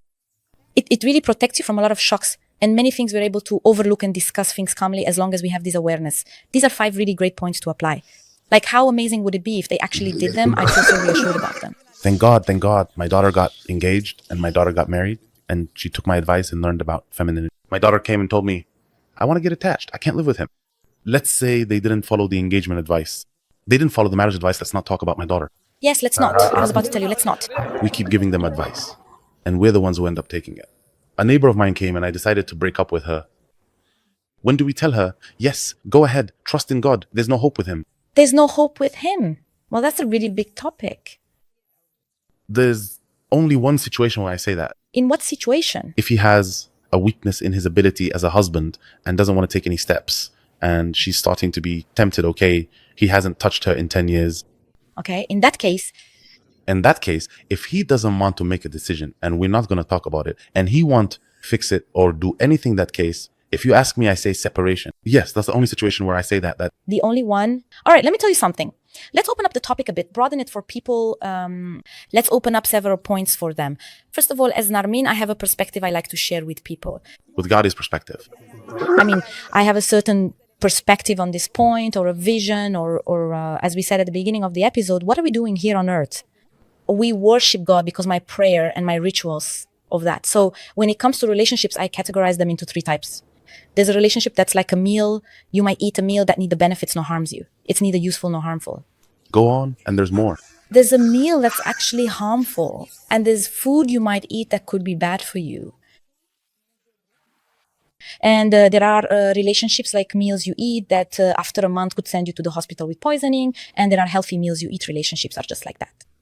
So the first question I ask myself is, if I put this relationship under the category of I'm not happy in this relationship, but neither am I hurting him, nor is he hurting me, and we're not attacking each other, am I just in a relationship that's unpleasant, but at a certain level of harm where I have needs that aren't being met and it bothers me, there's some drama, but it hasn't reached the point of being a toxic relationship where I'm being broken. Am I drifting away from my main purpose? I got distracted and forgot what I'm even doing here. I'm waking up and going to sleep in the middle of fights and insults. I'm going to my family's house. My mind has been pulled somewhere else and my life is slipping away from me while I'm not paying attention. I'm not even here to solve my problems with you. I'm here, as we said at the beginning of the awards, we're actually supposed to be helping each other on our journey to get closer to God. Not so that I end up spending years of my life just managing things with you. So here, I've really started to see an alarm in this relationship. No, a harmful relationship is when he starts teaching her to do drugs with him. You're not teaching me anything. You're not just hurting me emotionally. You're upsetting me. You're holding me back from my main purpose on this earth. At this point, I should start telling you, as Nermine, I should say, no, this is where I need to start thinking, because here the main role, before anything else, is to say, I have this. In the name of God, the most gracious, the most merciful. He's messed up. Think, don't decide. No, I don't think so. I'm saying, think we're opening up topics. So that's the first question I should ask myself. Okay, the second thing I need to ask myself, did I actually make an effort to try to fix the situation that I'm not happy with, or am I just unhappy with it? So I decided to end it because we see people whose patience, we said that homes succeed through patience. The important thing is, did my patience lead me to make real attempts, not just arguments? And am I making real efforts to fix things, to get closer, to solve the problems? Did we reach a certain point, or am I just impatient? Or what is it that would force me? What would force me to go against myself? What would force me to spend my life with someone who doesn't do anything for me? Okay, let me tell you why. Sometimes you might ask, what would force me? Well, look at my cousin. Her husband hit her from the very first day. Instead of setting clear boundaries, now he doesn't even remember how much he hurt her. Or, for example, her husband just talked to one of the neighbors, and now he's cheating on her. So just as a precaution, maybe it's better not to go down that road. That's different. Before marriage, if something comes up as a precaution, I just say, why should I bother Magdi? But it's different when I already have a home, a family, and kids. Like I always say, there's a difference. I'm not telling you to stay, and I'm not telling you to leave. I'm telling you, make an effort to fix things. Did you make an effort to figure out what the problem was? Was it that when he hit me, it was his usual behavior, or was it just a moment when he lost control? We're not saying it's right. Is this something that happened once, or is this going to become our new normal? When I spoke up, did you take a stand? Okay, did you try taking a stand once, twice, and then the third time you went to your family and said, is this acceptable to you, the mother of your son? And we bring in the father, the girl's family, and say, I entrusted her to you after 1, 2, 3, 4, 5 times. Is there hope that things are getting better? He used to hit me every time, but now it started to decrease, and now it's us. We're not talking, so people understand. We're not talking about physical abuse. Yes, we're not talking about that aspect. Of course, what I'm saying here is, let's go back to the children. It's like fertile ground for planting. I should be patient for the sake of my home and try to make a real effort. Or am I, at the first sign of trouble, just going to say, this isn't a game, you want to be out, you're not playing? It's also not my job to tell you, no, you absolutely have to stay and play along. What I'm saying is that there's no perfect version, and that we have to realize everything comes with a price, the price I choose. And it's a well-known saying, the road isn't necessarily less dangerous on the other side. If I leave, I'll face challenges from separation, I'll find pain, and there will be a price to pay. So that's an important point. I should ask myself, did I make an effort? Is this person suitable for growth, or is it barren land? Honestly, I played all the games. I really tried, and I genuinely talked to them. But there are people, even their own father, even their mother can't get through to them. That's it. Thank you. So that's an answer that gives me a sign. Okay, let me ask you.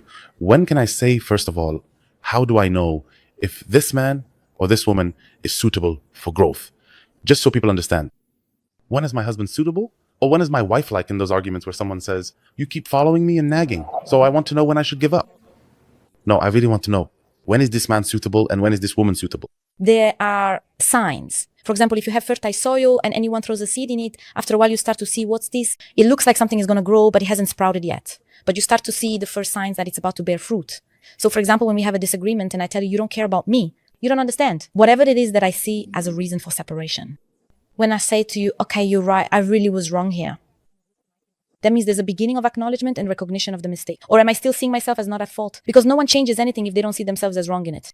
Well, maybe it's your way. Maybe it's you. You've always been like this. So I start to defend myself. No, actually, I do this, I do that, I do this. So I'll just consider it as Amr not wanting to change. Because as I said, he never changes. Okay? I ask him how. If I ask him how, it's like when I come to ask for something. Also, keep in mind the stages at first. When you come to ask for something and the issue is still new, she might say, I like it this way, I want it like this. I personally feel upset that there's something, but I ignore it. Then the issue starts to move to another stage. There are signs he's starting to realize this behavior isn't right. This approach is not right. I started to admit I was wrong. I began promising to change. I tried, but change takes time. Just because I say I'll change doesn't mean I'll be different tomorrow. No, he's not kind at all. So tomorrow I'll know how to change. After that, I might fall. After that, I might understand. After that, I might fall again. There are signs where I can say yes. It's not like that. His family is kind. So he knows the model. His family is reasonable. There's science that reassures me there's hope. And there's science that tells me your path is blocked and it depends on the situation. And it also depends on the example you mentioned right at the very beginning. Amr is very ambitious. He works day and night and he never sits still. So I liked his ambition, just like you said. What I liked about him could be the very thing that ends up hurting me later. But Amr never actually spends any time with me at all. Not at all. And I've pointed it out to him more than once, but his value for ambition is so high and he tries to give me time. But no matter how much time he gives me, it's not enough. It's not. That's enough for me. So what's the solution in that case? I mean, he's a good man. He works hard for the family and tries to do things for us. Yeah, every month he takes a day off and plans a nice outing for us. But he's busy building a strong foundation, the family, and he's not paying attention to the priority of the time he gives me. Okay, I pointed it out to him and people have told him to, but he's just really focused on that. They're like me. I personally know people like that. That was the problem between him and his wife. He was starting a business. I was there from the very beginning when he was just starting out. Okay. So for example, at 9 at night, he'd call her and say, just half an hour and I'll be home. And he really meant it. But suddenly he'd get lost in his work until 6 in the morning. Oh, wow. He got so absorbed and he really was building something substantial. That project ended up getting a lot of sponsors and it became a real entity. And now he's one of those people who's a model for others. When I sat down with him, she was complaining about this. But when I sat down with him, he was complaining about other things. When she would bring something up, it would be about small things she did, but she was actually falling short in terms of his quality of life. He talked to her about it and was patient for a year or two, but now she can't be patient anymore because he started to neglect her. So he is a good man and was patient with her, but he is so ambitious that he hardly ever stays at home, okay? And she can't handle that. And as you said at the beginning, it's also about my own abilities and perspective. I don't see this as the right model. I like my husband to be present, okay? So what should we say to her, for example? Okay, let's distinguish between someone whose nature is like that. Ever since I married him, he's neglected me and hasn't cared about me. There's no quality time between us. He's always busy with work. There's no commitment. That's different from us as a family, like we said earlier. There are challenges we'll face, but generally this man does spend time with his family, his home, and we go out together. But this is a pivotal moment in my life because for me as a man, my work is a value. As a woman, I need to understand what this means to a man. So this is a significant phase for him. He's expecting your support, not your blame or reproach. He's not expecting that from you right now. I'm just looking, you just have to see me at the right time here. If you're asking for my opinion because you're making a decision, I'm saying, if I can't handle this phase, is it just a temporary situation that he'll get over? Or have I decided to go down a path and not come back? That makes a difference. So you have to distinguish between whether this is just a passing thing. And by the way, it could be the other way around. Maybe my husband comes and complains about his wife.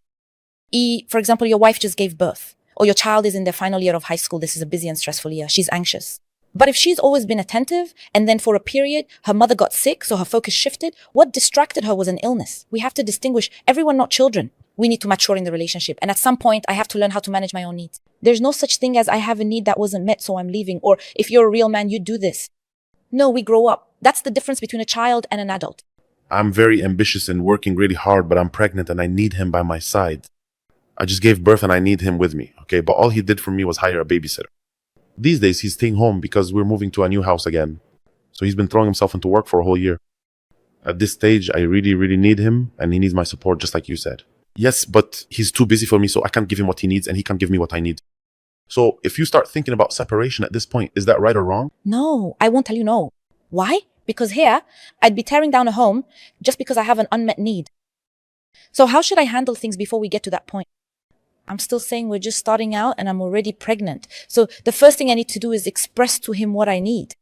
But here's some advice, and it's smart to do this before you ask for something, offer something in return. So first I really appreciate all your hard work and effort to give us a better life. I'm honestly happy that you're achieving your dream and that you're now working towards your goal. I started first. I saw you after that, but I am afraid for our relationship. Don't talk to me.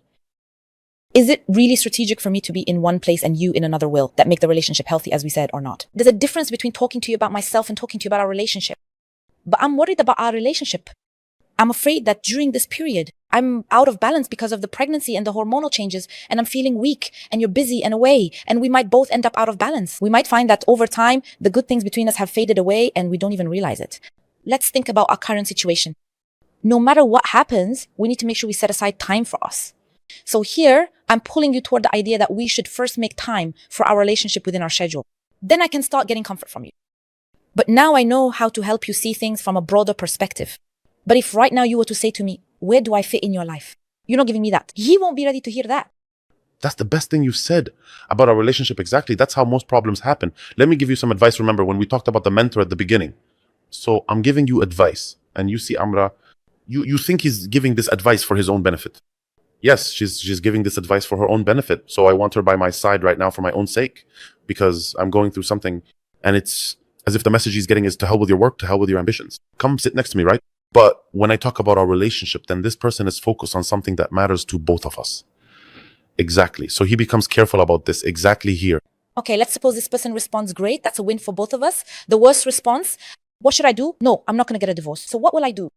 I'll consider this a phase we're still testing each other at the beginning of the marriage. I'll consider this a phase that I always need to revisit. I always tell every woman, have a plan B. Your husband is not the savior who will always be available whenever you need him, because that just doesn't exist. No friend will always be there whenever you need her. No husband, no one in your life. Anyone can fall in love at any moment. So I need to have a plan B, companion, my mother, my father, my brother, whoever it may be. Okay, so you took your time and built your company and your dream. This is what you're waiting for. Yes, I'm waiting. You're a genuine woman. You're a strong woman. I'll make it up to you. I know that I'm working hard. I want to plan a trip for you. I want to take a vacation and spend time together. So, wow, this is a good place. I went through it. I sacrificed and I found, wow, I did it. It was God's will. I endured. He made it up to me. Thank you. But I kept facing one situation after another. He takes it as a given, right? Not realizing the knife is stealing from him. He sinks deeper into indulgence. It's not just a stop, and that's it. I don't go back. The distance just keeps growing and growing. That's when I started getting the warning signs. Oh no, here, life starts telling you, it seems like things are going to keep going this way, not just from the first situation we judge. I know a case like that. He's extremely, extremely ambitious. Like 3 or 4 master's degrees, 5 or 6 PhDs. He's uncompromising and she's very romantic and he loves her so much. He loves her in an extraordinary way, okay? But his problem is always work, work, work. He never gets enough of work. He never gets enough of ambition. And it's not about money. He's very generous with her and her family, but he's romantic. She loves romantic moments and he's very practical, okay? So I think that her love for him and his love for her, even if they separated, no, you wouldn't feel comfortable. You wouldn't. I mean, separation won't bring you comfort. Yes, you're a bit tired right now, like with foot problems and diabetes. We'll treat his foot and take care of the rest, okay? So what it is, no, we don't want, divorce won't work, but let's endure with the minimum because he's a man of good character and she's a woman of good character. He loves you and you love him. We just can't meet all the needs. But separation won't fulfill any of his needs here either. I tell them whether someone ends up like this or decides on separation, whatever the case, or in the example you're giving, thank God, everyone, we're living in an era where there are experts or specialists in relationships and no one ever regrets seeking advice. Why is it that when something goes too far, it often means there might be something deeper at the root? For example, excessive ambition could be rooted in a belief or a program inside him that makes him feel he doesn't have self-worth, so he always has to prove himself to others. That's why he's out of balance. Exactly. It could be that my needs and my giving come from the fact that I missed out on things from my family and I'm carrying burdens for things I'm not actually doing. So when we go to a specialist with our problem, before we even talk about separation, does anyone decide to have surgery on their own?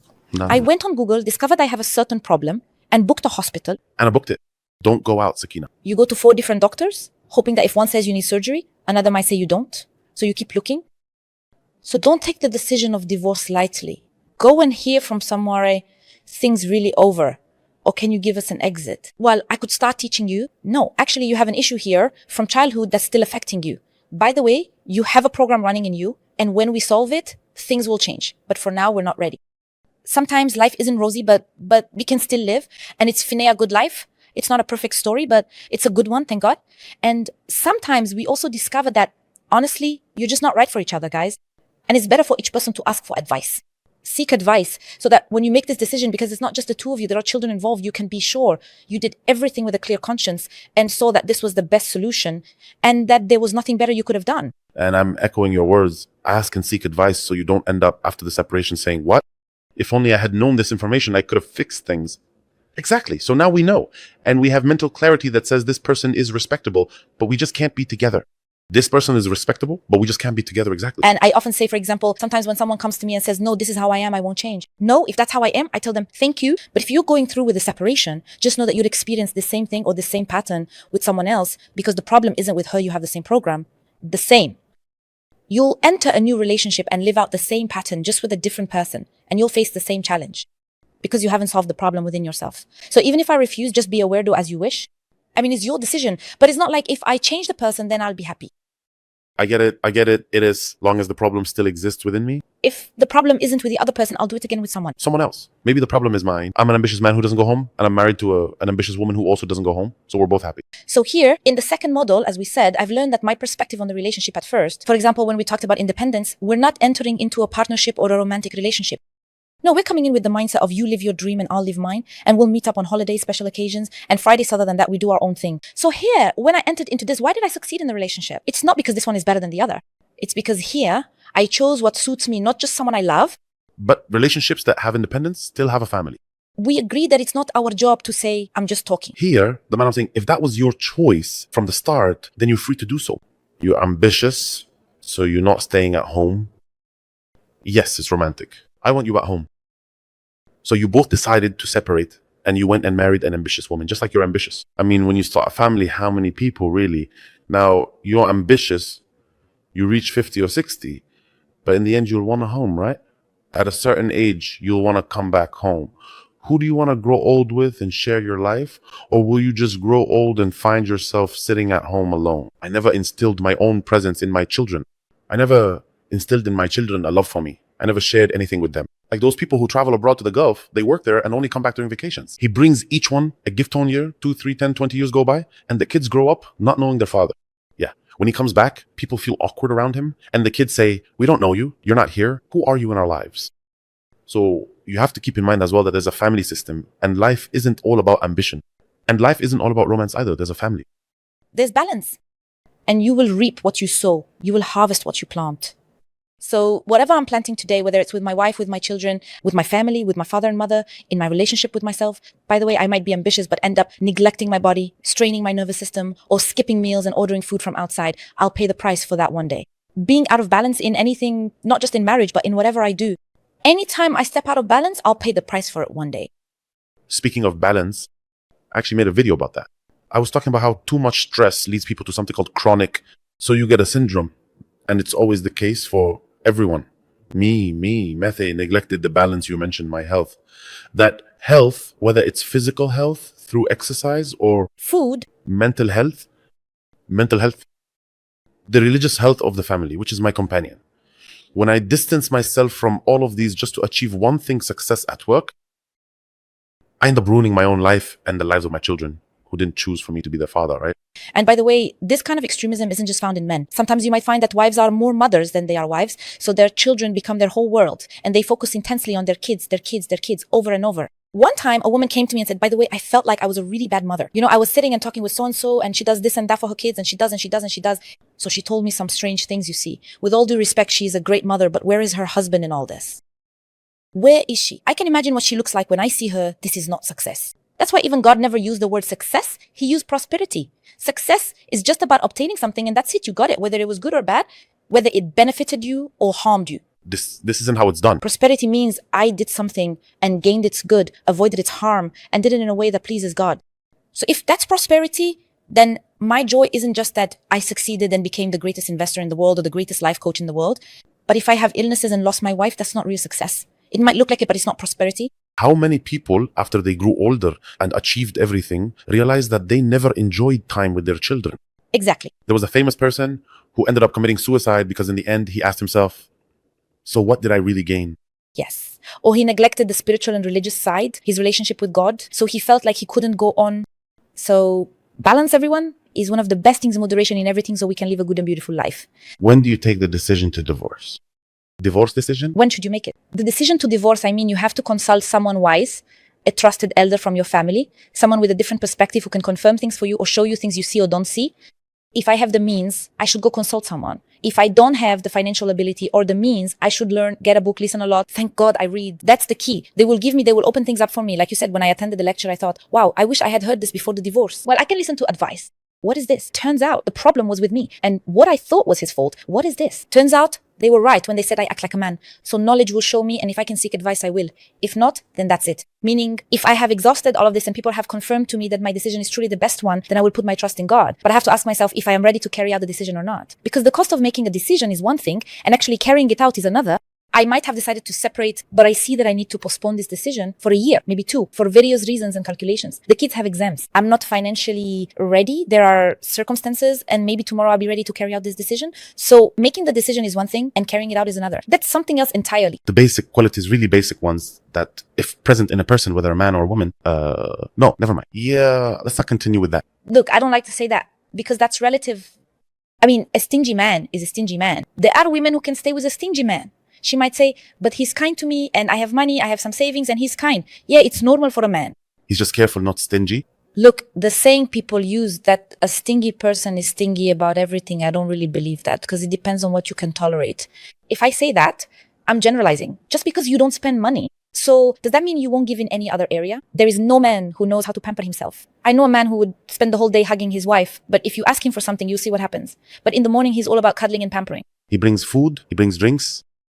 But here it's about setting priorities. I mean, I know a billionaire. He sends his kids to regular schools. Okay. He thinks that schools won't give his kids the best. And in any case, they'll end up working in his factories. Another person, yeah, I spent all my money on going out and having fun, but schools aren't the most important thing. A third person, I think that knowledge is the most important thing, and I spend all my money on it. It's more important than buying branded clothes, even though he can afford it. This one here doesn't have a single logic. He has a different way of thinking. Then there's the stingy one, who has money but doesn't even want to spend on the basics, truly stingy. Okay, that's something most people reject. But you might find, for example, a woman who says, I don't want to be alone. I have money. I'm rich. I'll spend on him. If she spends on him, he won't be picky. I always say this to you. Yeah. The easiest thing for a man to offer in a relationship, honestly, is money. Okay. Because the only complaint a wife can make to her family that will make them stand against the man is that he doesn't provide financially. Okay. If she says, he doesn't hug me, he doesn't take me out or say nice things to me, they'll say, no, look, just leave it to God. But if he doesn't provide financially, they'll stand against him, okay? And the thing that a man always feels, if he doesn't do it, he's failing himself, is money. So if he can't even do the easiest thing for him, he won't do the rest. Okay, I'm not talking about luxuries. I'm talking about the basics first. I understand. But what I mean is that you might find an example. What I'm trying to tell you as an idea is that what I might think no one could tolerate, someone could actually tolerate it. Someone might have a need or a weakness and say, I'm willing to overlook that. Maybe a woman grew up in her father's house where he used to hit her and insult her. So when her husband does it, she doesn't see it as, You can keep it with him. I don't think I live at a terrible financial level that I cannot give up. So yes, he hits you and insults you, but I'm living a life I can't give up. So when I come and tell her, no, we're saying there are things that are just not right, insulting is definitely something unacceptable. Breaking things, humiliation, lack of respect, these are basics. But to tell you to leave when you find them, that's not my right. It's not up to me. I can't tell you what to do. I'm just highlighting things for you. These things are exhausting. And surely, even before I say anything, you already feel tired in the relationship and know how much you can handle. Do your own calculations, weigh the gains and the losses. Consider the cost, because sometimes the price of separation for her might be higher than what she's already paying. It's important to remember that everyone's calculation is different. One woman might be able to get divorced and support herself financially, while another might not have the means. For some, it's nothing new. Maybe her father used to hit her too. So for her, it's not something strange. But one of her father was very tall and slender. Even being yelled at feels like a horror movie to her. Yeah? So I'm telling you, everything is relative. But there are some things that are absolute things that are not acceptable religiously, morally, or socially. A man raising his hand against a woman, there being insults, betrayal, lying, all of that is unacceptable. But still, you have to do your own calculation. Choose your battles wisely and be aware. Seek advice, because this is another life-changing decision. Have a second perspective with you. You might be overly sensitive. You might be labeling things inaccurately. It's possible that you're doing something that's fueling the situation. Remember, God told us that He inspired us all with both wickedness and righteousness. We all have both good and bad inside us. No one is an angel. So I might be doing things that feed the wickedness inside him, or I might be helping the other person to feed the wickedness within themselves. For example, he might say to you, you are the reason the good in him comes out. Feeling safe from consequences. I let you do whatever you want without saying no, without setting any boundaries. Okay, I made you like this. I'm the one who got you used to this from the start. I'm a tyrant? Who made me a tyrant? I have no one. Exactly. So we're saying when you see this and you feel you can't ask, consult someone wise, learn and seek guidance. Ask for advice from someone wise, learn and pray for guidance. Of course, God is with us on this journey through prayer for guidance, so that when I make a life-changing decision, I won't regret it and will have truly given it enough thought. So make the decision and trust in God. And truly that's what's best. Or maybe I'll find something better and we'll find solutions and things will get better. God willing, that's how it will be. So let's start the episode over from the beginning. Yes, I got divorced and I want to get married again. There is no God but Allah. Some people never learn. No, as a woman, I went through the experience, realized it was bad, followed all of Amar's advice from here to there, tried, fixed things, and in the end, it still failed, prayed for guidance, and got divorced. How do I decide to get married all over again? Great. The first thing is that I need to heal. Let's go back from... First of all, Salwa, we need to heal from the experience. Divorce, even if I was the one who decided on it, still comes with pain and uncertainty. There's a new situation, adaptation, and challenges. So this isn't just a stopover. I got divorced, so I'm going to jump into a love story just because I need to. Absolutely not. Right now, you're at a stage where you need to regain your emotional balance. Heal, because I'm not a computer. I have memories. I have good times and bad times. I've had tough days and I've felt pain during them. I might have good memories that my mind starts reminding me of. I'll go through a phase that needs its own time so I can heal and regain my balance. So I can reach a point where I adapt to the new situation. What are its challenges then? Your kids put pressure on you. Your kids are affected. They ask questions. There are challenges when you handle this situation. I start by taking a piece of paper and a pen, replaying the whole story and learning from the experience from the very beginning. So what did I learn from this experience? What part am I responsible for? And where do I feel I could have been better as a wife? What part did I do wrong? What lessons have I learned? And how will I choose differently next time compared to the way I chose before? Here, I have to start figuring out what needs to change within myself. If I go and choose in the same way, with the same mindset, the same approach, I'll end up with the same result. I like the way you said, I married someone who's very hot-tempered. They chose someone who was very calm, okay? But the very calm person turned out to be passive. So I was shocked. I married someone who was very calm and passive. So then I chose someone who was tough. Yes, these are decisions about the home. Okay. So when can I say that I've healed? All right, let me answer you in another way. We have something like this. And thus, we have made you a middle nation. And today, when we reflect on this, setting aside the traditional interpretation, it's a sign that you should always be in the middle. Any extreme will exhaust you and ruin your life. Any extreme in anything. So when I told you to heal and move towards balance, first, if you go to choose and you are not in Shavi, you will choose the extreme, as you said. So, halawi ar, this is a sign. I'm still not healed. I'm still not balanced. Because when I'm balanced, my perspective will be corrected. I'll be able to find the path that's in the middle. No, I don't want someone negative, nor do I want someone who's around me all day long. I want someone who's just natural, a bit of this and a bit of that. Now that I'm balanced, I'm able to draw a picture that's in the middle. But if I rush to choose while I'm out of balance, I'll find myself, life is always beautiful when you have an onion. You're still not on the right path. Try again. How long does healing and recovery take? That varies from person to person. I can't say for sure. I'll tell you what I think is the minimum and I'll explain what I mean. It's about 4 months and 10 days the waiting period for a widow. Thank God we don't have a waiting period. So maybe it's different for us. But that's the calculation that God sees as right for a woman. Because, I used to think that waiting period was really harsh. You say, oh God, it's a woman and it's hard for her. But after I studied the topic of emotions, I found that it's actually wonderful because God knows best. A woman would want to run out, unable to stay in the house without him. I can't sleep in a bed without him next to me. She'd feel like she can't eat at the table, and that would keep her from healing. Healing means facing things. So you'll see reality and you'll be afraid. You'll cry, you'll say you can't imagine it, and you'll go into denial. You'll go through anger, and you'll keep going through these stages until your emotions start to settle and calm down. Those who observe the waiting period properly come out balanced, even if they're still sad, by the way. Of course, but in balance. So we say, give yourself a chance and close your eyes. Close yourself off, meaning don't go out. I will be happy and not upset myself. No, I want to be sad. I want to organize my thoughts. It doesn't mean I'll get depressed. I'll still go out with my friends and see people, but with a clear intention. I want to understand my feelings. I want to snap out of it and be present for myself. I want to start looking at my thoughts and facing them as if I'm protecting my inner system. It's not about isolating myself from life. On the contrary, we actually need a system around us and amazing people. Like when we visit a widow and sit with her at home, we create a support system. But I don't want you to stay stuck at this stage, going out, partying and living your life just to show that you're running away. You need to face the fact that you're truly alone now in order to reach balance. 4 months, 6 months. Some may need a year, depending on memories and the relationship. And after that, we can say, thank God you made it through safely. But if it takes more than a year, that's when there's a problem. Because at that point, I need help. Maybe I just can't help myself on my own. I need to go to a specialist who can help me. Maybe I don't know how to manage or nurture my emotions. A specialist. But I don't want to just hear advice. Some people are afraid. Since she's standing on her feet again? Yes, and there are people who give in to the victim mentality. I actually like being the victim and the wrong one, so I want to drown in that. That's why people around me, what they call a support system or support team, are important. The people around me support me and sometimes show me like, come on, snap out of it.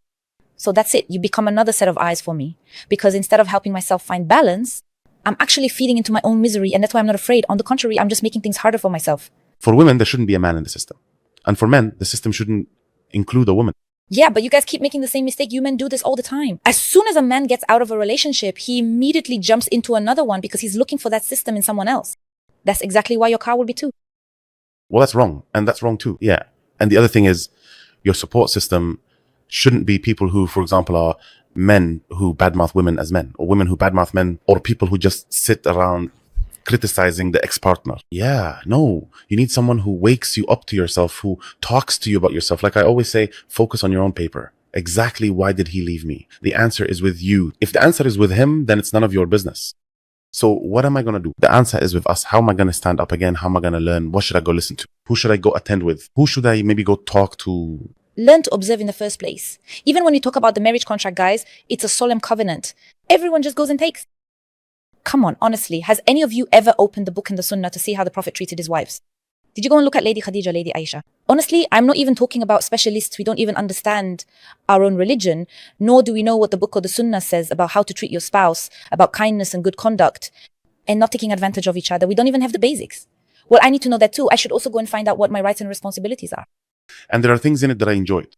I enjoyed it even though it was imperfect, a bit crooked, not complete in some aspects. Just let it go. Don't get hung up on every little thing, because if you try to straighten it out completely, you break it and then you'll end up divorcing her. The idea is you can accept her with her flaws and she can accept you with yours, as long as the flaw isn't something that ruins everything. Life is just like that, just like food. The food is good, but it's expensive, for example. The food is good, but the taste isn't all that great. The food is good, but it's only available in certain places. Whether it's good or not, let's not focus on the negatives and say, no, forget it. Let's just stick to burgers and things like that. Okay. And Indomieno, not Indomie. No, it is not harmful, nor is it very harmful.